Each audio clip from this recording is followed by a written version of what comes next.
اسلام نے حکم دیا ہے کہ آپ کو حکومت کے خلاف بغاوت کی بھی اجازت نہیں ہے جب تک کہ آپ کے پاس اسباب کی دنیا میں اتنی پاور نہ ہو کہ اسباب کی دنیا میں آپ کو غالب گمان ہو کہ ہم اس پہ قبضہ کر لیں گے. پہلی شرط. دوسری شرط کہ قبضہ کر کے اس ظلم کو ختم بھی کر دیں گے, اتنی افرادی قوت ہمارے پاس ہے کہ وہ نظام کو کنٹرول بھی کر لیں گے. ورنہ ایسا نہ ہو کہ آپ نے قبضہ کیا اور اس کے بعد آپ کے پاس ملک سنبھالنے کے لیے لوگ ہیں نہیں, اور اس کا فائدہ اٹھا کے کسی ملک دشمن نے آپ پر حملہ کر دیا. یہ ایسا ہی ہے جیسے آپ نے ایک پھل کاٹا, نیچے ٹوکری آپ کے دشمن نے رکھی ہوئی ہے, وہ کاٹا اور وہ پھل لے کے نکل لیا. تو اسلامی ملکوں میں یہ بھی بڑا مسئلہ ہے. بہت سے لوگ بغاوت کی باتیں کرتے ہیں. بھائی آپ نے اگر اسلامی ملکوں میں آج بغاوت کی, رزلٹ آپ کے حق میں نہیں آئے گا, بلکہ رزلٹ کوئی اسلام دشمن قوتیں اٹھائیں گی, اس کا فائدہ ان کو فائدہ ہو جائے گا, اس کا آپ کو نہیں ہوگا فائدہ. تو یہ تمام گراؤنڈ ریئلٹی کو شریعت نے سامنے رکھنے کا حکم دیا ہے. یہ بار بار میں اس لیے وضاحت کر رہا ہوں کہ غزوہ بدر کے واقعے میں لوگ کہتے ہیں یار وہ بھی تو صرف 313 تھے اور ان کے پاس تو اسلحہ بھی نہیں تھا, جب وہ 1000 پہ غالب آ سکتے ہیں تو ہم کیوں نہیں آ سکتے. تو وہ نبی نے کا ارادہ لڑائی کا نہیں تھا. نبی کا ارادہ کیا تھا؟ اس تجارتی قافلے پہ حملہ کرنے کا. لیکن اللہ نے خود قرآن میں کہا کہ ہم کچھ اور چاہتے تھے. ہم چاہتے تھے اسلام کا ایک معجزہ دنیا کے سامنے ظاہر ہو جائے اور صحابہ کو موٹیویشن ملے کہ کتنے کمزور تھے, اللہ نے تمہارے نہ چاہتے ہوئے بھی تمہیں بہت بڑی طاقتور جماعت سے لڑا کے تمہیں فتح دے دی ہے. تو صحابہ کا جذبہ اس سے کیا ہو گیا؟ بڑھ گیا. تو اب ہوا یہ کہ ابو سفیان کو پتہ چل گیا کہیں سے کہ بھئی یہ قافلہ جو ہے نبی صلی اللہ علیہ وسلم 313 کہیں مخبریاں پہلے بھی ہوتی تھی, آج بھی ہوتی ہیں, ادھر کی ادھر کی, یہ چلتا ہے. تو کہیں سے مخبری ہو گئی. ابو سفیان نے فوراً مکہ مکرمہ میں ابو جہل کے پاس قاصد بھیجا اور کہا کہ بھائی ہمارا تجارتی قافلہ آ رہا ہے, کروڑوں روپے کا, اربوں روپے کا مال ہے, اور محمد صلی اللہ علیہ وسلم نے اپنے ساتھیوں سمیت اس قافلے پہ حملہ کرنے کا ارادہ کیا ہے, فوراً ہماری مدد کے لیے پہنچو. سمجھتے ہیں؟ ادھر ابو جہل نے تیاری شروع کر دی. بڑے بڑے جو عرب کے سردار تھے نا, انہوں نے بھی تیاری شروع کر دی. کچھ سردار ایسے تھے جن کو یہ تھا کہ اس جنگ میں ہم پٹ بھی سکتے ہیں طبیعت سے ٹھیک ہے نا, کیونکہ وہ نبی کو 13 سال دیکھ چکے تھے. دل میں ان کا یہ تھا کہ یہ انہوں نے زندگی بھر کبھی جھوٹ نہیں بولا, یہ سچے نبی ہیں, لیکن قوم پرستی اور باپ دادا کی اندھی تقلید کی وجہ سے آپ پر ایمان نہیں لائے. تو وہ چاہ رہے تھے کہ ہم نہ جائیں. 3 مشہور سرداروں کے نام آتے ہیں, عتبہ ابن ولید, شیبہ ابن ولید اور ولید ابن عتبہ. ایک عتبہ کا بیٹا تھا, اور یعنی عتبہ ابن ولید, ولید ابن شیبہ, تین افراد تھے. ناموں میں تھوڑی کنفیوژن ہو رہی ہے مجھے. ایک تو باپ بیٹے تھے, یہ دونوں سردار تھے, اور ایک اور تھا شیبہ نام تھا اس کا, شیبہ ابن عتبہ غالباً. خیر یہ 3 بڑے سردار تھے. تو ان کا پروگرام بنا کہ ہم پتلی گلی سے نکل لیتے ہیں. ابو جہل نے سب سے بڑا اس میں کردار کیا.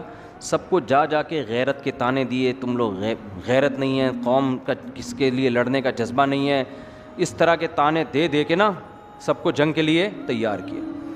ادھر یہ ہوا کہ جب ابو سفیان کو پتہ چلا نا کہ یہ نبی نے ارادہ کر لیا ہے, تو اس نے راستہ تبدیل کر دیا. راستہ تبدیل کر کے وہ بخیر و عافیت کہاں پہنچ گیا؟ مکہ.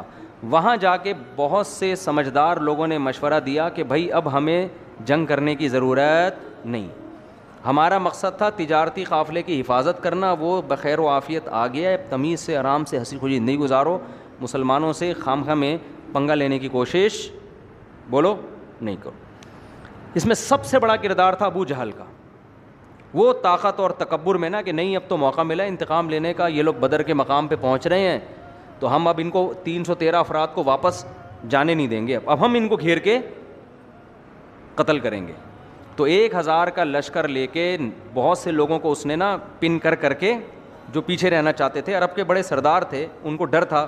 ایک تو ان میں ایسا تھا جس کے بارے میں اس کے غلام نے اس کو بتایا کہ میں نے نبی صلی اللہ علیہ وسلم سے سنا ہے کہ تو نبی کے ہاتھوں قتل ہوگا. اس کو نا یہ پیش گوئی کھا رہی تھی کہ یار یہ میرے غلام نے پیش گوئی کی ہے کہ اس نے نبی سے سنا ہے, اور محمد صلی اللہ علیہ وسلم نے آج تک جھوٹ نہیں بولا. تو اس کو اپنی موت نظر آ رہی تھی. خیر یہ لوگ نکلے ہیں, تو اب کیا ہوا ہے کہ یہ بدر کے مقام پہ پہنچ گئے. اب صحابہ کے پاس واپسی کا آپشن ختم. اب تو جا ہی نہیں سکتے واپس, اب سوائے اس کے کہ اس سے لڑیں, اس لشکر سے جو تعداد میں زیادہ, اسلحے میں زیادہ, تو اسباب کی دنیا میں ممکن نہیں تھا.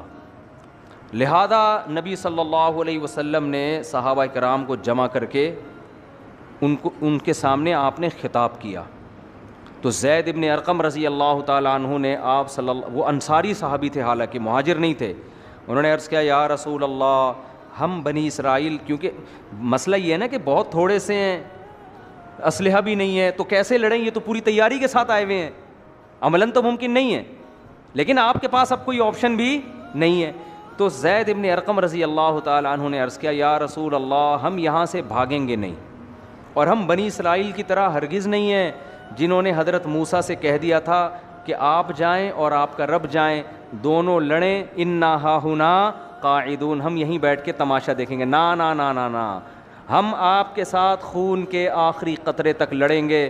آپ ہمیں اگر آگ میں چھلانگ مارنے کا حکم دیں, ہم اس میں بھی چھلانگ مار دیں گے. ایسے موقع پہ جب اپنے ساتھیوں کی طرف سے ایسی بات اور ایسا جذبہ ہونا, تو یہ کوئی چھوٹی بات نہیں ہوتی. نبی صلی اللہ علیہ وسلم اس قدر خوش ہوئے, بہت خوش ہوئے. پھر باقی صحابہ نے بھی اسی طرح کے الفاظ کہے کہ ہم لڑیں گے آپ کے ساتھ. حضرت ابو بکر, حضرت علی. اب ہوا کیا ہے کہ جب جنگ شروع ہوئی ہے, اچھا ان 313 میں زیادہ تر مہاجر صحابہ تھے, انصار کم تھے.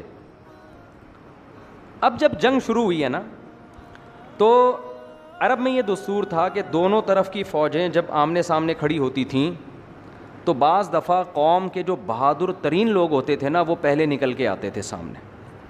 وہ کہتے تھے حل من مبارز, پہلے ہم سے لڑو.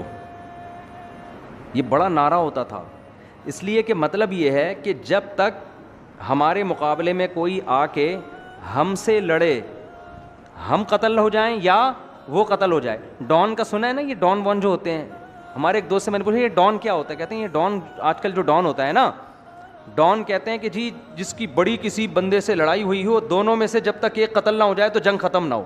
واللہ عالم حقیقت ہے یا نہیں ہے مجھے نہیں پتا, ہم نے جو ڈان بریڈ دیکھی ہے وہ جو آج کل مارکیٹ میں.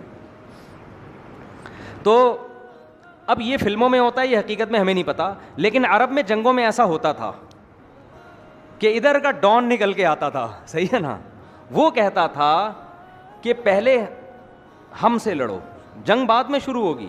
ادھر سے کوئی بہادر آئے گا, دونوں لڑیں گے, جب تک دونوں میں سے ایک قتل نہیں ہو جائے گا لڑائی شروع نہیں ہوگی. یہ بہت بڑے فنٹر کا کام ہو سکتا تھا, یہ معمولی آدمی کا کام نہیں. تو اب یہ جو 3 سردار تھے نا, ولید ابن عتبہ, عتبہ ابن شیبہ اور ایک تیسرا, ان تینوں کو شرمندگی تھی کہ ہم اس جنگ میں آنے سے پیچھے ہٹ رہے تھے, اور بدر میں آنے کے بعد بھی انہوں نے مشورے دیے تھے کہ نکل لو پتلی گلی سے آرام سے, اسی میں عافیت ہے, لشکر ہمارا خیر و عافیت کے ساتھ بچ گیا ہے, تو اب واپس. ابو جہل ان کو مسلسل تانے دیتا رہا, تم عورتوں کی طرح چوڑیاں پہن کے بیٹھ جاؤ, تم یہ کرو, جیسے ہوتا ہے نا. ان کو یہ شرمندگی تھی کہ یار ہم نے جانے کی باتیں اتنی کر لی ہیں, اب جب جنگ ہونی ہی ہے تو اپنی خفت مٹانے کے لیے, کیونکہ واپس جانا تو قوم کے پاس ہی ہے نا. پھر عرب میں عورتیں بڑے بزدلی کے تانے دیا کرتی تھیں کہ یہ ایسے ہیں, یہ جنگ میں ایسی باتیں کر رہے تھے. اچھا یہ لوگ اپنے ساتھ باندیاں بھی لائے تھے ناچنے کے لیے, عورتیں بھی لائے تھے, وہ دھمال شمال نہیں ہوتے, تو پورے دھمال ومال, موسیقی, میوزک, یہ سب کچھ, کیونکہ ان کو تو تھا کہ ہم 1000 ہیں, ہم تو فتح ہی ہوگی ہماری. اب کیا ہوا ہے کہ یہ تینوں نکل کے آ گئے سامنے, اور انہوں نے نعرہ لگایا اپنی شرمندگی بچانے کے لیے نا, شرمندگی سے بچنے کے لیے انہوں نے, تاکہ ہمیں یہ تلافی ہو جائے اور لوگ ہمیں بزدل نہ سمجھیں, تو میدان میں نکل کے ان تینوں نے کہا حل من مبارز, کوئی ہے ہمارے مقابلے میں پہلے مقابلہ کرنے والا. ادھر سے 3 انصاری صحابی نکل کے آئے سامنے, 3 انصاری صحابی. اب آپ ان کی بہادری دیکھو, تھے عرب نا, اور تھے قریشی ہاشمی نبی کی قوم کے. انہوں نے کہا نا نا نا نا نا, اب جب لڑائی ہوگی تو ہمیں ہمارے جیسے لوگ چاہیے, سمجھ رہے ہیں نا, ان سے لڑنے میں مزہ نہیں آئے گا. اس سے پتہ چلتا ہے کہ اللہ نے اپنے نبی کو جو لوگ دیے نا, وہ قوم بڑی غیرت والی تھی, بہادر تھی. نبی صلی اللہ علیہ وسلم نے ان کی غیرت کا رخ چینج کر دیا ہے. اگر یہی بنی اسرائیل ہوتے, یہودی ہوتے نا, تینوں کبھی سامنے نکل کے نہ آتے, اور نکل کے آتے تو ان کی تمنا ہوتی کوئی پدے پدے سے ہمارے سامنے آ جائیں جن کو شکست دے کے ہم کیا کر لیں, اپنا نام روشن کر لیں. تو عرب کی دشمنی بھی, اچھا مدینہ میں کیا تھے منافق یہودی, وہ سارے یہودی تھے, مشرکین مکہ میں کوئی منافق نہیں تھا, ہمارے نبی کی قوم میں کوئی منافق نہیں تھا. وہ اگر اندر سے کافر ہیں تو باہر سے بھی کافر, اندر سے مومن ہے تو باہر سے بھی مومن. یہود میں کیا گڑبڑ ہو رہی تھی, باہر سے کچھ اور, لا الہ ہؤلاء ولا الہ ہؤلاء. قرآن کہہ رہے ہیں مفاد وہاں نظر آئے تو ادھر لڑک گئے, ادھر نظر آئے تو ادھر لڑک گئے. اس کو کہتے ہیں 2 نمبر آدمی. تو یہ تینوں نکل کے آئے, انہوں نے کہا کہ بھئی 3 بندے آ جائیں وہاں سے. تو وہ جب آئے تو انہوں نے کہا نا نا نا نا, یہ ہمارے اکفا نہیں ہے, ہمارے کفو نہیں ہے. تو پھر رسول اللہ صلی اللہ علیہ وسلم نے حضرت ابو عبیدہ, یہ بھی قریشی ہاشمی, حضرت جعفر طیار رضی اللہ تعالی عنہ, یہ بھی قریشی ہاشمی, اور آپ نے حضرت علی رضی اللہ تعالی عنہ, حضرت علی بھی نبی کے چچا زاد, اور حضرت جعفر طیار بھی نبی کے چچا زاد, اور حضرت ابو عبیدہ بھی نبی کے رشتہ دار, چچا زاد تو نہیں لیکن اسی قوم کے. تو ان تینوں نے دیکھ کر کہا کہ نام اکفاؤنا, ہاں ہاں یہ ہمارے کیا ہیں, ہمارے جوڑ کے ہیں, ان سے لڑائی میں مزہ آئے گا. تو جب لڑائی شروع ہوئی ہے تو حضرت علی اور حضرت حمزہ نے ان 2 کا انا للہ کر دیا, ان 2 کو قتل کر دی. انا للہ تو نہیں کہنا چاہیے کافروں کے لیے, ان 2 کو جان سے مار دیا. لڑائی ہوئی, وہ یہ دونوں غالب آ گئے. لیکن حضرت ابو عبیدہ بن جراح رضی اللہ تعالیٰ عنہ کا جس سے مقابلہ ہوا تو اس نے حضرت ابو عبیدہ بن جراح کی ٹانگ پہ اتنی زور سے تلوار ماری کہ وہ ٹانگ آپ کی شہید ہو گئی, کٹ گئی, اور آپ کو میدان جنگ سے لایا گیا. لیکن پھر ان دونوں صحابی نے حملہ کر کے اس کو بھی قتل کر دیا. تو بعد میں حضرت ابو عبیدہ رضی اللہ عنہ زخم کی تاب نہ لا سکے اور آپ کی شہادت ہو گئی. تو ادھر سے ایک, ادھر سے تینوں. اس کے بعد ایک لڑائی شروع ہوئی ہے.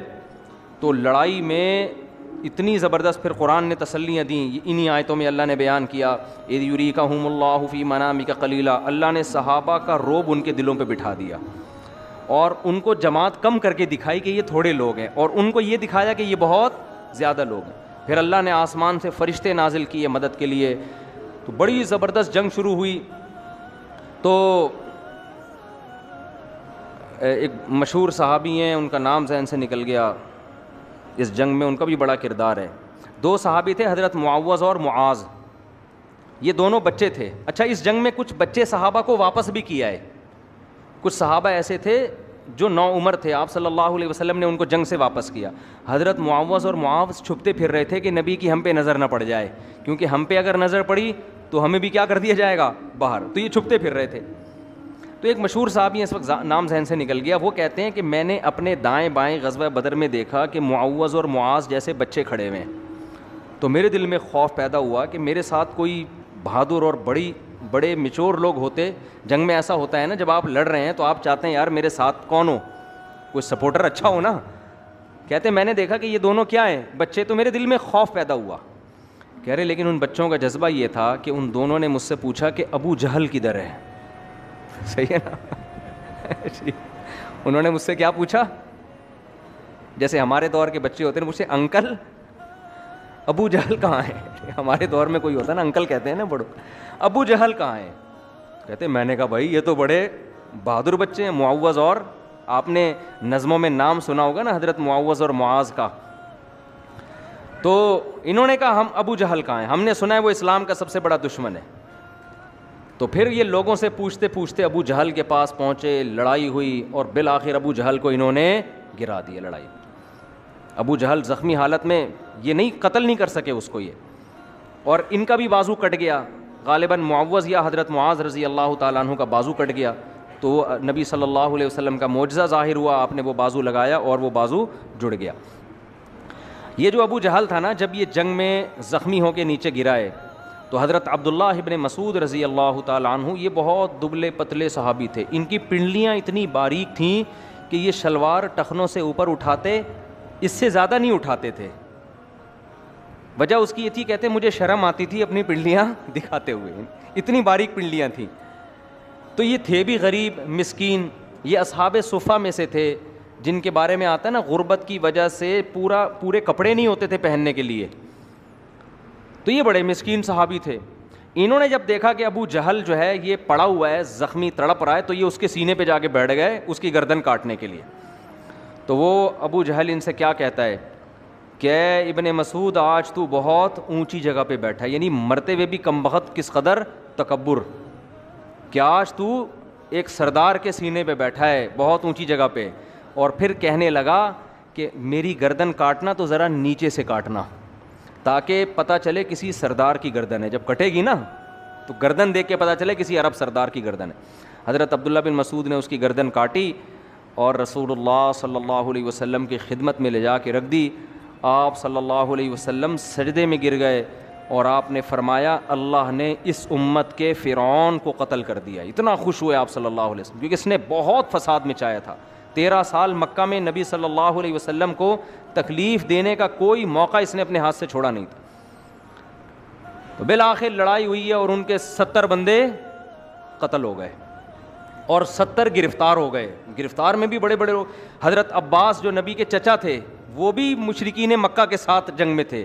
دیکھو چچا بھتیجوں کی لڑائی ہو رہی ہے, کزنوں کی لڑائی ہو رہی ہے. اس سے پتہ چلتا ہے اسلام قوم پرستی کے حق میں بالکل بھی نہیں ہے. اگر ہمارے نبی نے عربوں کی خاطر یہ جنگ کی ہوتی, عربیت کو دنیا میں پھیلانے کے لیے, عربوں کی حکومت کو قائم کرنے کے لیے, عرب کو دنیا کا بڑا بنانے کے لیے, تو آپ کی تلوار سب سے پہلے عرب کے خلاف نہ اٹھتی. آپ کی تلوار سب سے پہلے عربوں کے خلاف, پھر عربوں میں بھی قریشیوں کے خلاف جو عربوں میں سب سے افضل, پھر قریشیوں میں بھی ہاشمی کے خلاف جو آپ کی قوم کے لوگ تھے, آپ کے چچا زاد, آپ کے چچا, آپ کے رشتہ دار.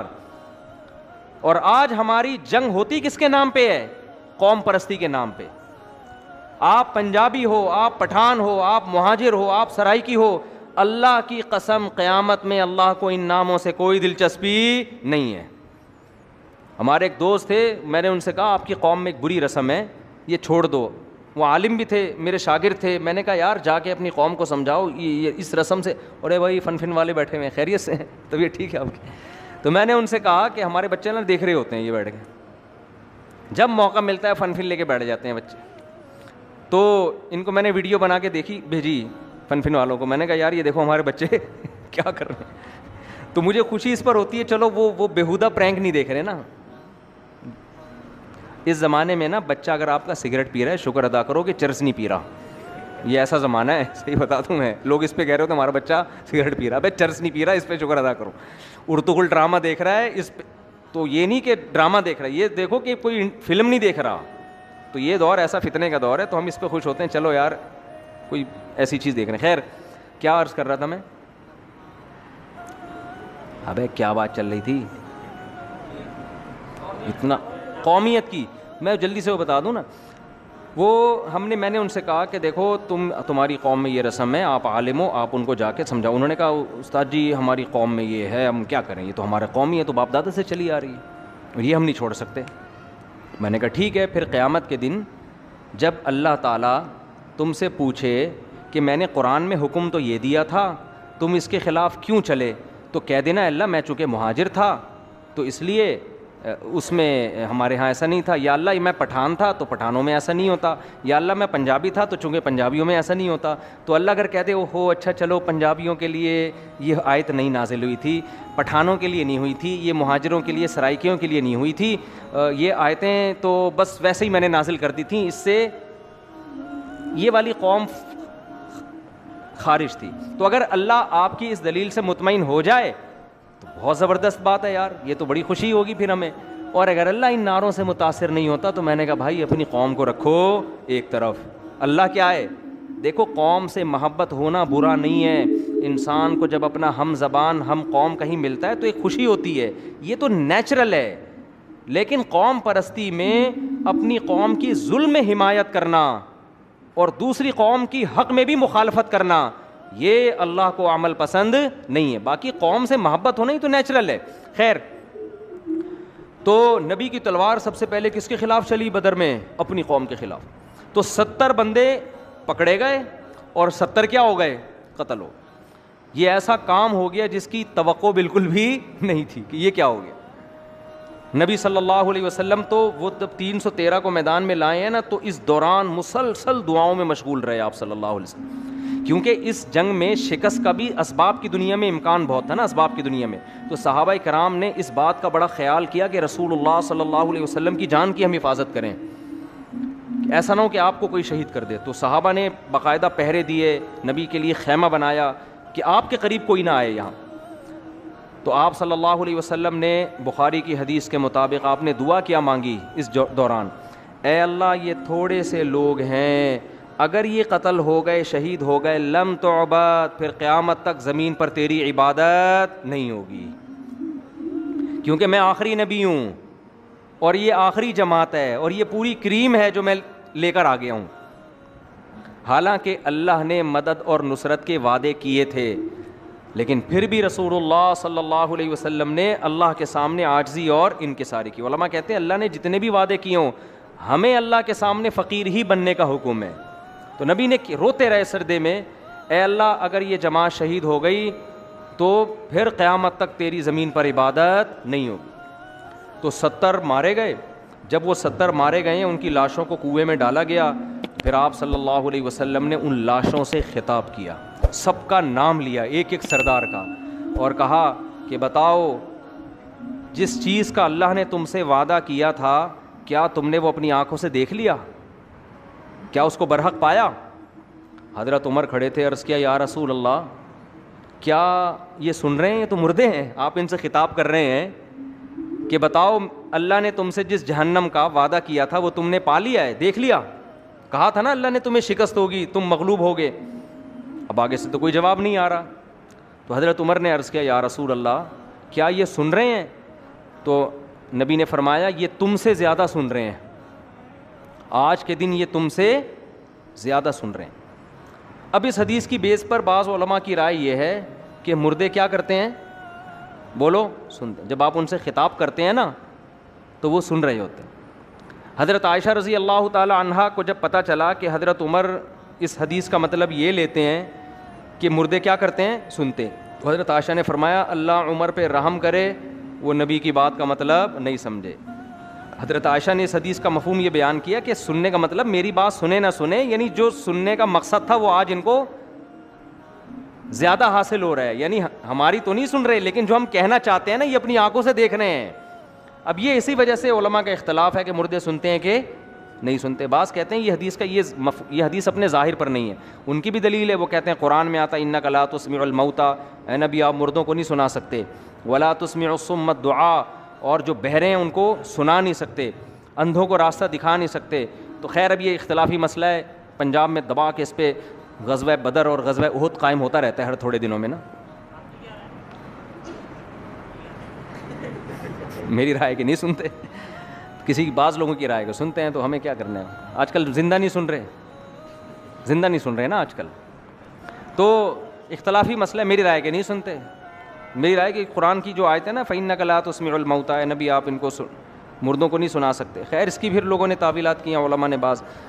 تو جہاں سننا ثابت ہے وہاں تو ہم سننے کے قائل ہیں. علی الاطلاق کہنا کہ مردے سنتے ہیں ہماری رائے کہ نہیں سنتے، لیکن کسی کی رائے ہے سنتے ہیں، تو اس کو شرک نہیں کہیں گے. اس لیے کہ جو یہ کہتے ہیں نا سنتے ہیں، تو وہ کہتے ہیں اللہ اپنی قدرت سے سنا دیتے ہیں ان کو. وہ مردے کو یہ طاقت نہیں دیتے، وہ کہتے ہیں اللہ سنا دیتا ہے. واللہ عالم ان پھڈوں میں نہ پڑیں تو بہتر ہے آپ کے لیے. سیدھا تمیز سے زندگی گزاریں. پنجاب میں یہ بڑی قاتلانہ لڑائیاں اور ہر وقت ممبر پہ یہی وہ حیات النبی تو ممات النبی، تو سنتے ہیں تو نہیں سنتے. یہ ایسے پڑھے ہیں کہ الامان والحفیظ. اچھا خیر 70 آدمی ہو گئے گرفتار. اب ان 70 کو کرنا کیا ہے یہ مشورہ ہوا، ٹھیک ہے نا. حضرت عمر رضی اللہ تعالیٰ عنہ نے حسب معمول مشورہ یہ دیا، ان میں غیرت دینی حمیت بہت تھی. انہوں نے عرض کیا یا رسول اللہ جو جس کا رشتہ دار ہے اس کے حوالے کیا جائے اور وہ اس کی گردن اپنے ہاتھوں سے اڑائے، تاکہ یہ قوم پرستی کا کیا ہو، بالکل خاتمہ. اللہ خوش ہوگا. دیکھو میری خاطر اپنے رشتوں کو نہیں چھوڑا. تو 70 کو قتل کیا جائے، ایک کو بھی نہیں چھوڑا جائے. نبی صلی اللہ علیہ وسلم کی رائے ایسے موقعوں پہ ہمیشہ نرم رہی ہے. حضرت ابو بکر کی رائے بھی ہمیشہ ایسے موقعوں پہ نرم رہی ہے. حضرت ابو بکر ذرا نرم دل تھے اور ہمارے نبی کی طبیعت پہ تو تھا ہی جمال غالب. تو آپ کا مشورہ یہ تھا کہ یہ ہمارے اپنے لوگ ہیں، آج یہ ہمارے دشمن ہیں، کل یہ ہمارے دوست بھی بن سکتے ہیں. تو کیوں نہ ہم ان کو فدیہ لے کے چھوڑ دیں. فدیہ سے فائدہ یہ ہوگا ہمارے معاشی حالات اچھے ہوں گے. دوسرا, ان میں جن کو پڑھنا آتا ہے ان سے ہم پڑھنا سیکھ لیں, تو مدینہ میں ہمارے بچے کیا ہو جائیں گے, لکھنا پڑھنا جان جائیں گے. ان سے فائدہ اٹھایا جائے, ان کو چھوڑ دیا جائے, کیونکہ یہی لوگ کل ہمارے دست و بازو بھی بن سکتے ہیں, کیونکہ نبی جانتے تھے نا ان کی صلاحیتیں, یہی ہمارے کل مددگار بنیں گے. تو مشورے پر عمل ہوا اور آپ صلی اللہ علیہ وسلم نے ان سب کو فدیہ لے کے چھوڑ دیا. لیکن قرآن میں اللہ نے اس پر تنبیہ فرمائی اور اللہ نے فرمایا کہ اللہ کو آپ کا فدیہ لے کے ان کو چھوڑنے کا عمل پسند نہیں آیا. تبتغوا تریدون عرض الدنیا, تم دنیا کے پیسے چاہتے ہو. کیا مطلب, یہ وہ لوگ تھے جنہوں نے اس قدر اسلام کو نقصان پہنچایا. تو ایسے موقع پہ اللہ نے حمایت کس کی حضرت عمر کی. حضرت عمر جب حضرت ابو بکر اور نبی کے پاس گئے تو دیکھا وہ بیٹھے رو رہے ہیں. عرض کیا یا رسول اللہ آپ کیوں رو رہے ہیں؟ فرمایا اللہ کا عذاب قریب تھا کہ ہم پہ نازل ہو جاتا, لیکن پھر اللہ نے اپنا رحم کر کے اس عذاب کو ہم سے ساقط کر دیا. تو کچھ کام حضرت عمر نے ایسے کیے ہیں کہ حضرت عمر نے وہ مشورہ دیا اور وہ مشورہ آسمان سے آیتیں بن کے نازل ہوا. حضرت عمر نے مشورہ دیا کہ آپ پردے کا حکم دیں مسلمان عورتوں کو. تھوڑے دنوں میں آیتیں نازل ہو گئی کہ اے نبی آپ اپنی زوجات اور اپنی بیٹیاں اور مسلمان عورتوں کو حکم دیں کہ گھر سے پردے کے بغیر نہ نکلا کریں. بہت ساری آیتیں ایسی ہیں جو حضرت عمر کی موافقت میں نازل ہوئی ہیں. جب امی عائشہ پہ تہمت لگی نا تو بعض سیدھے سادے صحابہ منافقین کی باتوں میں آ گئے کہ اچھا بھائی اس کی تحقیق ہونی چاہیے, اچھا بھائی گواہ لے کر آؤ. حضرت عمر کو جب پتہ چلا نا کہ امی عائشہ پہ تہمت لگی ہے, حضرت عمر نے فرمایا سبحانک ھذا بہتان عظیم, کہا اللہ تو ہر عیب سے پاک ہے, پیغمبر کی زوجہ کیسے کر سکتی ہیں, یہ بہت بڑا بہتان ہے. انہوں نے کہا یہ سننے کی بات ہی نہیں ہے, یہ جس نے بولا ہے جھوٹ بولا ہے. قرآن نے جب آیتیں نازل کی نا حضرت عائشہ کی براءت میں اور حضرت عائشہ کی پاک دامنی میں, تو بالکل قرآن کے الفاظ یہی تھے. صحابہ کو اللہ نے تنبیہ کی لولا سمعتموہ قلتم ما یکون لنا ان نتکلم بہذا, تم نے یہ کیوں نہیں کہا کہ ہم اس پہ بات بھی نہیں کریں گے. سبحانک ھذا بہتان عظیم, یہ تو بہت بڑا بہتان ہے. تو یہ آیت بھی کس کی موافقت میں تھی؟ حضرت عمر. تبھی تو حضرت عمر کی جو غیرت شجاعت ایسی تھی کہ نبی نے فرمایا کہ عمر جہاں سے گزرتے ہیں شیطان وہاں سے راستہ بدل لیتا. الٹا شیطان ڈر رہا ہے شیطان ڈر رہا ہے ان سے. تو غیرت اور حمیت بہت زیادہ تھی. خیر, لیکن بہرحال اس کا فائدہ ہوا مستقبل میں. حضرت عباس بھی ایمان لے کر آئے اور ان میں سے بہت سارے لوگ ایمان لے کر آئے جو مسلمانوں کے لیے پھر ان کی طاقت اور قوت کا ذریعہ بنے. تو لیکن ہوا کیا کہ یہ جو 70 چھوڑ دیے گئے, یہ گئے ہیں, ان میں بہت سے دوبارہ تیاری کر کے اور نئے لوگوں کو لا کر غزوہ احد میں انہوں نے حملہ کیا اور مسلمانوں کے 70 افراد شہید کر دیے. تو گویا اللہ تعالیٰ نے بتا دیا کہ یہ جو تم نے 70 چھوڑے تھے ان کے بدلے میں ہم نے تم سے 70 لے لیے. تو یہ غزوہ بدر تھی. اس میں اللہ تعالیٰ نے اور اس میں بہت لمبی اور بھی بہت کچھ ہے, وقت پھر پورا ہو جاتا ہے. میں پھر چاہتا ہوں کہ چیدہ آیتیں یہ ساری آپ کے سامنے آ جائیں. تو اللہ نے قرآن میں یہاں یہ بھی بیان کیا اعدوا لہم ما استطعتم من قوہ, اے ایمان والو تم اسلام دشمنوں کے خلاف جتنی قوت جمع کر سکتے ہو کرو, اپنے ڈیفینس کو کیا کرو, مضبوط. تو یہ بھی اسلام کا حکم ہے. ہمارے کنٹری کو اللہ نے یہ فضیلت دی ہے کہ اسلامی ملکوں میں کوئی ملک ہمارے ملک جیسا پاورفل نہیں ہے. آخر اس پاور میں کچھ تو ہوگا جو اللہ کہہ رہے ہیں کرو. سعودی عرب کو اگر اس پہ فخر ہے کہ حرمین ہے ہمارے پاس, یقیناً قابل فخر ہے. ہمیں اس پہ فخر ہے کہ حرمین محفوظ کس کی وجہ سے ہے, آپ کی وجہ سے نہیں, ہماری وجہ سے ہے. سمجھتے ہو آپ کے پاس اس کی حفاظت کے لیے کچھ بھی نہیں ہے. تبھی تو دیکھو سعودی عرب جتنا بھی ہو فوج سے بڑے اچھے تعلقات بنا کے رکھتا ہے سعودی عرب پاکستان آرمی سے. جنرل راحیل کو بلوا لیا تھا, بھائی ذرا تھوڑا ہمارے ٹریننگ ہو جائے, کچھ تھوڑا سا چائے وائے, صحیح ہے نا, بڑا پروٹوکول. ہمارے آرمی کے لوگ جاتے رہتے ہیں سعودی عرب, تشکیل ہوتی رہتی ہے. تو حرم کی حفاظت, 2 ملک ہیں اسلامی دنیا میں سب سے پاورفل فوج کے لحاظ سے, ایک ترکی اور ایک پاکستان. ترکی آرمی کی یعنی فوج کے لحاظ سے اور اسلحے کے لحاظ سے پاورفل ہے, لیکن ڈیفنس کے لحاظ سے پاورفل پاکستان زیادہ ہے ایٹم بم کی وجہ سے. بم ایسی چیز ہے نا, یہ ہٹو بچوں ہو گئی ہمارے پاس, جو اللہ نے ہمیں ایٹم بم دے دیا, یہ ایسی چیز ہے جیسے کوئی آپ کے پاس چھری نکال کے آپ کی جیب سے آپ سے پیسے چھیننے کی کوشش کرے اور آپ جیب سے بم نکال لو. آپ جیب سے کیا نکال لو؟ بم. وہ لڑے گا آپ سے, کہے گا بھائی جو کچھ میرے پاس ہے وہ بھی تو لے. تو اب کوئی بھی ہمارے ملک پہ حملے کی بات کرتا ہے, کوئی بھی جتنا مرضی ڈراتا ہے, کچھ بھی کرے, ہم بولیں بھائی بم ہے. کیا ہے ہمارے پاس؟ کیا ہے؟ بم ہے. تو جس نے بھی پاکستان کو ایٹمی طاقت بنانے میں بڑا کردار ادا کیا ہے نا, اس کا ہم سب پر بہت بڑا احسان. تو اللہ کیا فرماتے ہیں؟ اعدوا لهم ما استطعتم من قوة, تم جتنی قوت اکٹھی کر سکتے ہو دشمن کے خلاف اپنی ڈیفنس میں, وہ طاقت جمع کرو. ومن رباط الخیل, آگے اللہ نے بتا دیا ایسا نہ ہو کوئی صوفی اٹھے اور کہے یہاں قوت سے روحانی قوت مراد ہے. قوت سے کیا مراد ہے؟ روحانی, یعنی نیک اعمال کرو, تہجد پڑھو, نیکیاں کرو, چلے 4 مہینے صحبت میں بیٹھو اہل اللہ کی نظر کی, یہ تو سب کرنا ہی ہے. اس کا میں خدا نخواستہ مذاق نہیں اڑا رہا, یہ تو کرنا ہی کرنا ہے. لیکن یہ ہو سکتا ہے جیسے منکرین حدیث نے کیا کہا کہ نماز جو ہے نا, نماز سے مراد ہے 5 ٹائم میٹنگ, اور وضو سے مراد ہے اپنے آپ کو گندگیوں سے پاک کر کے مسجد میں آنا. یعنی یہ والا وضو ہی مارکیٹ سے کیا کر دیا انہوں نے؟ شارٹ. تو اس لیے اللہ تعالیٰ کو یہ معلوم تھا کہ کچھ اٹھیں گے فلاسفر اور وہ یہ کہیں گے قرآن جو کہہ رہا ہے نا اعدوا لهم ما استطعتم من قوة, دشمن کے خلاف قوت اکٹھی کرو, تو وہ قوت سے یہاں کون سی قوت مراد لے لیں گے؟ روحانی قوت.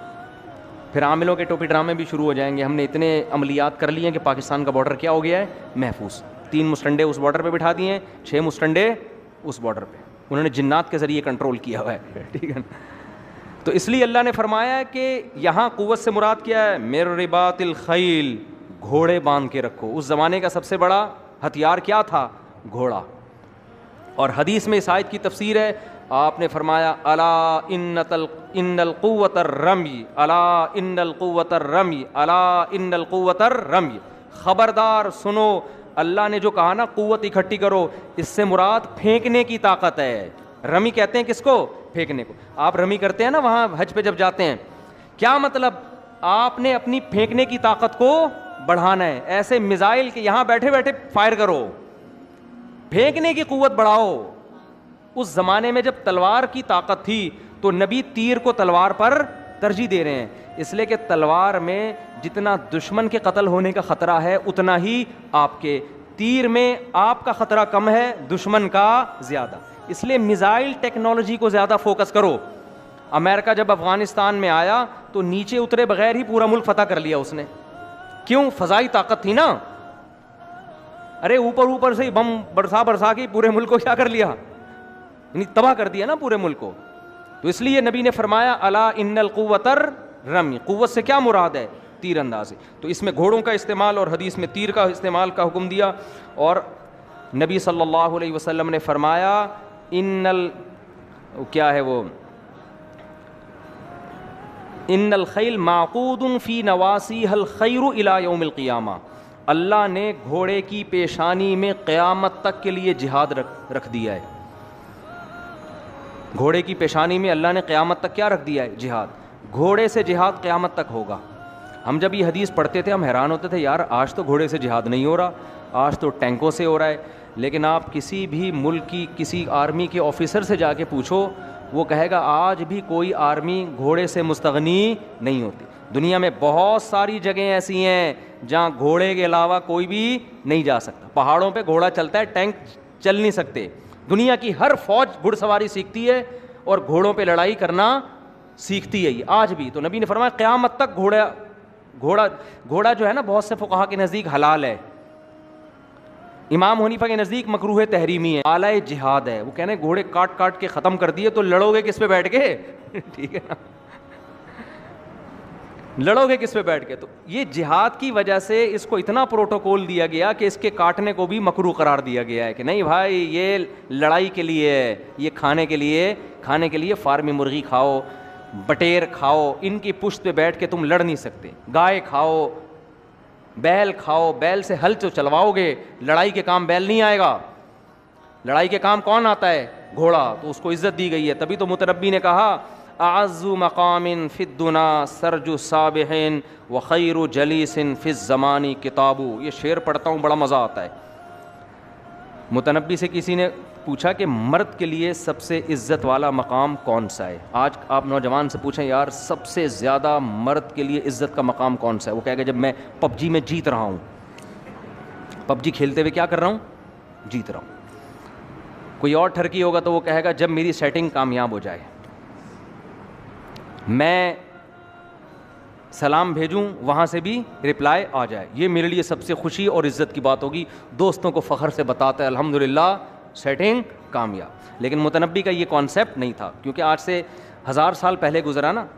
متنبی کہتا ہے مرد جس چیز پہ فخر کرتا ہے نا، جس مقام پہ، وہ تیرتے ہوئے گھوڑے کی پشت ہے، دوڑتے ہوئے نہیں، صحیح ہے نا، تیرتے ہوئے گھوڑے کی، یعنی اتنی اسپیڈ سے دوڑ رہا ہو کہ لگتا ہو کہ دوڑ نہیں رہا بلکہ تیر رہا ہے۔ کا سب سے زیادہ عزت والا مقام تیرتے ہوئے گھوڑے کی پشت، وخیر جلیس فی الزمان کتاب، اور بہترین ہم نشین جس میں انسان بڑا خوبصورت لگتا ہے، وہ آپ کی گرل فرینڈ نہیں ہے، وہ آپ کی کتاب ہے جس کو آپ مطالعہ کر رہے ہو۔ نہیں یہی بات سمجھ، آپ ڈیٹ مارتے ہوئے نحوست ٹپک رہی ہوتی ہے، فخر نہیں کر سکتے آپ۔ سب سے اچھی پوزیشن انسان کی کیا ہے؟ کتاب ہاتھ میں لے کے اسٹڈی کر۔ کتنا اچھا لگتا ہے نا دیکھنے میں، صفحے پلٹ رہا ہے پھر یوں کر کے، ہے اچھا لگتا ہے کہ نہیں لگتا؟ پھر اپنا چشمہ تھوڑا سا یوں کر کے دیکھتے ہیں، ہاں بیٹا کیا بات ہے، کیا کام ہے آپ، پھر دوبارہ مطالعے میں مشغول ہو جاتا ہے۔ ایک اور شعر سنا دوں، بس جلدی سے مکمل کر دوں۔ ہمارے حضرت ایک شعر پڑھا کرتے تھے، عرب کے جو شاعر گزرے ہیں نا نبی صلی اللہ علیہ وسلم کے دور سے پہلے، کیونکہ بہادری بہت عرب میں تھی، فخر کیا کرتے تھے، تو اپنے گھوڑوں کی تعریفوں میں پوری پوری غزلیں لکھا کرتے تھے وہ۔ آج تو غزلیں عورت کے حسن سے شروع ہوتی ہیں، عورت کے حسن پہ ختم۔ عرب گھوڑوں کی بڑی تعریفیں کیا کرتے تھے۔ تو ایک غالباً امرؤ القیس شاعر تھا، نبی کے دور سے 40 سال پہلے گزرا، وہ اپنے گھوڑے کی تعریف کیا کرتا ہے؟ ہمارے حضرت یہ شعر بہت پڑھا کرتے تھے، مکرن مفرن مقبل مدبر معا کجلمود صخر حتہ السیل من علی۔ کہہ رہا ہے میرا جو گھوڑا ہے نا مکر، انتہائی تیز رفتاری کے ساتھ آگے حملہ کرنے والا، کہتے ہیں کر و فر کے ساتھ، مفرن بہت اسپیڈ کے ساتھ بھاگنے والا، مقبلن مدبرن معن ایک ہی وقت میں آگے بھی بڑھے گا اور ایک ہی وقت میں پلٹا بھی کھائے گا، یعنی ایک سیکنڈ میں آگے بھی جاتا ہے اور ایک اسی سیکنڈ میں پیچھے کی طرف گھومتا بھی ہے۔ آگے کہتا ہے جب یہ دشمن پہ حملہ کرتا ہے کجلمود صخر حتہ السیل، ایسا لگتا ہے پہاڑ کے اوپر ایک بہت بڑی چٹان ہے، پتھر ہے جو لڑکتا ہوا نیچے آ رہا ہے بلندی سے، کیسا خوف ہوتا ہے نا۔ ابے لینڈ سلائڈنگ کبھی دیکھی ہے؟ لینڈ سلائڈنگ میں تو 2-4 ڈھیلے استنجے کے ڈھیلے گر رہے ہوتے ہیں ٹھیک ہے نا، اسی سے لوگ ڈر رہے ہوتے ہیں۔ بہت بڑی چٹان ٹوٹ کے پتھر لڑکتا ہوا نیچے آ رہا ہو، کیسا خوف۔ کہہ رہا ہے میرا گھوڑا جب دشمن پہ حملہ کرتا ہے، دشمن کو یہ نہیں لگتا کہ گھوڑا حملہ کر رہا ہے، دشمن کو ایسا لگتا ہے کہ ایک چٹان کا بہت بڑا پتھر ہے جو لڑکتا ہوا میرے سر پہ آ کے گرے گا۔ تو یہ گھوڑوں کی تعریفیں تھیں، کبھی کبھار گھوڑ سواری کر لیا کرو اپنے خرچے پہ۔ یہ جو کلفٹن کے گھوڑے ہیں نا اس سے یہ مراد نہیں، یہ والے گھوڑے اس سے مراد نہیں۔ خیر، تو اللہ نے کیا فرمایا، اعدوا لہم ما استطعتم من قوة، بس جلدی سے سمیٹتا ہوں بیان کو، قوت استعمال کرو۔ اور آگے اللہ کیا فرماتے ہیں، ترہبون بہ عدو اللہ وعدوکم، ہم یہ نہیں کہہ رہے کہ لڑو بھی، اتنی طاقت جمع کر کے رکھو کہ اس طاقت کے ذریعے تمہارے دشمن اس پاور کا سن کے تھر تھر کانپنا شروع کر دیں، کانپیں ٹانگتی رہیں ان کی۔ جب ان کو پتہ چلے نا کہ غوری میزائل کے بعد ایک اور میزائل ایجاد کر لیا، ایک اور ایجاد کر لیا، ایک اور ایجاد کر لیا، ایک اور بم بنا لیا ہے، تو یہ سن کے کیا ہوتے رہیں، کانپتے رہیں وہ۔ ترہبون بہ عدو اللہ وعدوکم، اس سے تم اللہ کے دشمنوں کے دل پہ بھی اپنا روب بٹھاؤ اور اپنے دشمنوں پر بھی اپنا روب بٹھاؤ۔ روب بٹھانے کے لیے میرے بھائی وظیفوں سے کام نہیں چلتا. آگے اللہ فرماتے ہیں وآخرین من دونہم، اور کچھ دشمن ایسے ہیں جو تمہیں خود بھی معلوم نہیں ہے، ان کی بھی کانپیں ٹانگنا شروع کر دیں گے. کچھ تو ایسے ہیں جو تمہیں پتہ ہیں، ان کو بھی ڈراؤ، اور کچھ ایسے ہیں جن کا تمہیں علم نہیں ہے، ہمیں پتہ ہے وہ بھی ڈریں گے. وہ کون لوگ ہیں جو تمہارے دوست بن کے تمہارے ساتھ بیٹھے ہوئے ہیں، لیکن اللہ کو پتہ ہے وہ تمہارے دوست نہیں ہیں بلکہ تمہارے دشمن. وہ تمہیں اپنے ڈیفنس کے معاملے میں کمزور کرنے کے مشورے دیتے ہیں کہ معاشی ترقی ہوگی، تھوڑا بم تھوڑا مارکیٹ سے کچھ شارٹ کر دو، ایٹمی اثاثے غیروں کے حوالے کر دو، اس سے ہم کھلا کھائیں گے اور خوب اچھا کھائیں گے پیئیں گے، معاشی ترقی ہوگی، بجلی سستی ہو جائے گی وغیرہ وغیرہ. تو یہ لوگ بھی ایسے ہیں جو دیکھنے میں تمہارے دوست ہیں مگر حقیقت میں تمہارے دشمن ہیں. خیر یہ بہت پورا ہی جہاد ہی ہے، کہاں تک بیان کریں اس کو. اللہ نے ایک بس آیت اور پڑھ لیتا ہوں. اللہ نے فرمایا کہ اے ایمان والو نبی کی مدد کرو. صحابہ کو حکم دیا نا کہ لڑو، تبھی تو صحابہ پھر لڑتے رہے. اتنی لڑائیاں ہوئی ہیں تو، اور اب تک ہو رہی ہیں، اب تک لڑ رہے ہیں. تو اللہ نے کیا فرمایا الا تنصروہ، اگر تم نہیں لڑو گے، تم مدد نہیں کرو گے، فقد نصرہ اللہ اذ اخرجہ الذین کفروا. تو دیکھو اس وقت کو یاد کرو جب محمد صلی اللہ علیہ وسلم ابو بکر کے ساتھ اکیلے نکلے تھے، اس وقت بھی اللہ نے غار میں مدد کی تھی. اذ ہما فی الغار، جب وہ دونوں غار میں تھے. ثانی اثنین، نبی ان دو میں سے ایک تھے. اذ یقول لصاحبہ، اور نبی اپنے ساتھی سے کہہ رہے تھے لا تحزن، غم مت کر، ان اللہ معنا، اللہ ہمارے ساتھ ہے. غار میں پناہ لی تھی نا، غار میں پناہ لی تھی. تو اللہ نے حضرت ابو بکر کا بھی بڑا خوبصورت تذکرہ کیا ان آیات. کیا اللہ ابو بکر کے ذریعے اپنے نبی کی مدد کر چکا ہے، تو ایسے لوگ پیدا ہوتے رہیں گے. تم نہیں کرو گے، اللہ کسی اور سے مدد لے لے گا. تو اس لیے اس میں ہمیں یہ بھی تسلی ملتی ہے کہ ہمیں زیادہ مایوس نہیں ہونا چاہیے. ہم حکمرانوں کے بارے میں سنتے رہتے ہیں نا، دین بیچ دیا، اسلام بیچ دیا، کمپرومائز کر لیا. اللہ کہتا ہے کوئی بات نہیں، ایک بکے گا اللہ دوسرا پیدا کر دے گا، سارے غلط نہیں ہوں گے. آج دیکھ لو کتنے لوگ غیروں کے غلام بنے ہوئے ہیں، اللہ کسی اور کو کھڑا کر دیتا ہے کیونکہ یہ دین قیامت تک محفوظ رہے گا. تو اللہ کہتے ہیں تم مدد نہیں کرو گے تو اللہ تمہارا محتاج نہیں ہے. اللہ نے تو مدد کرنی تھی، تبھی تو ابو بکر کے ساتھ نبی کو غار میں بچا لیا،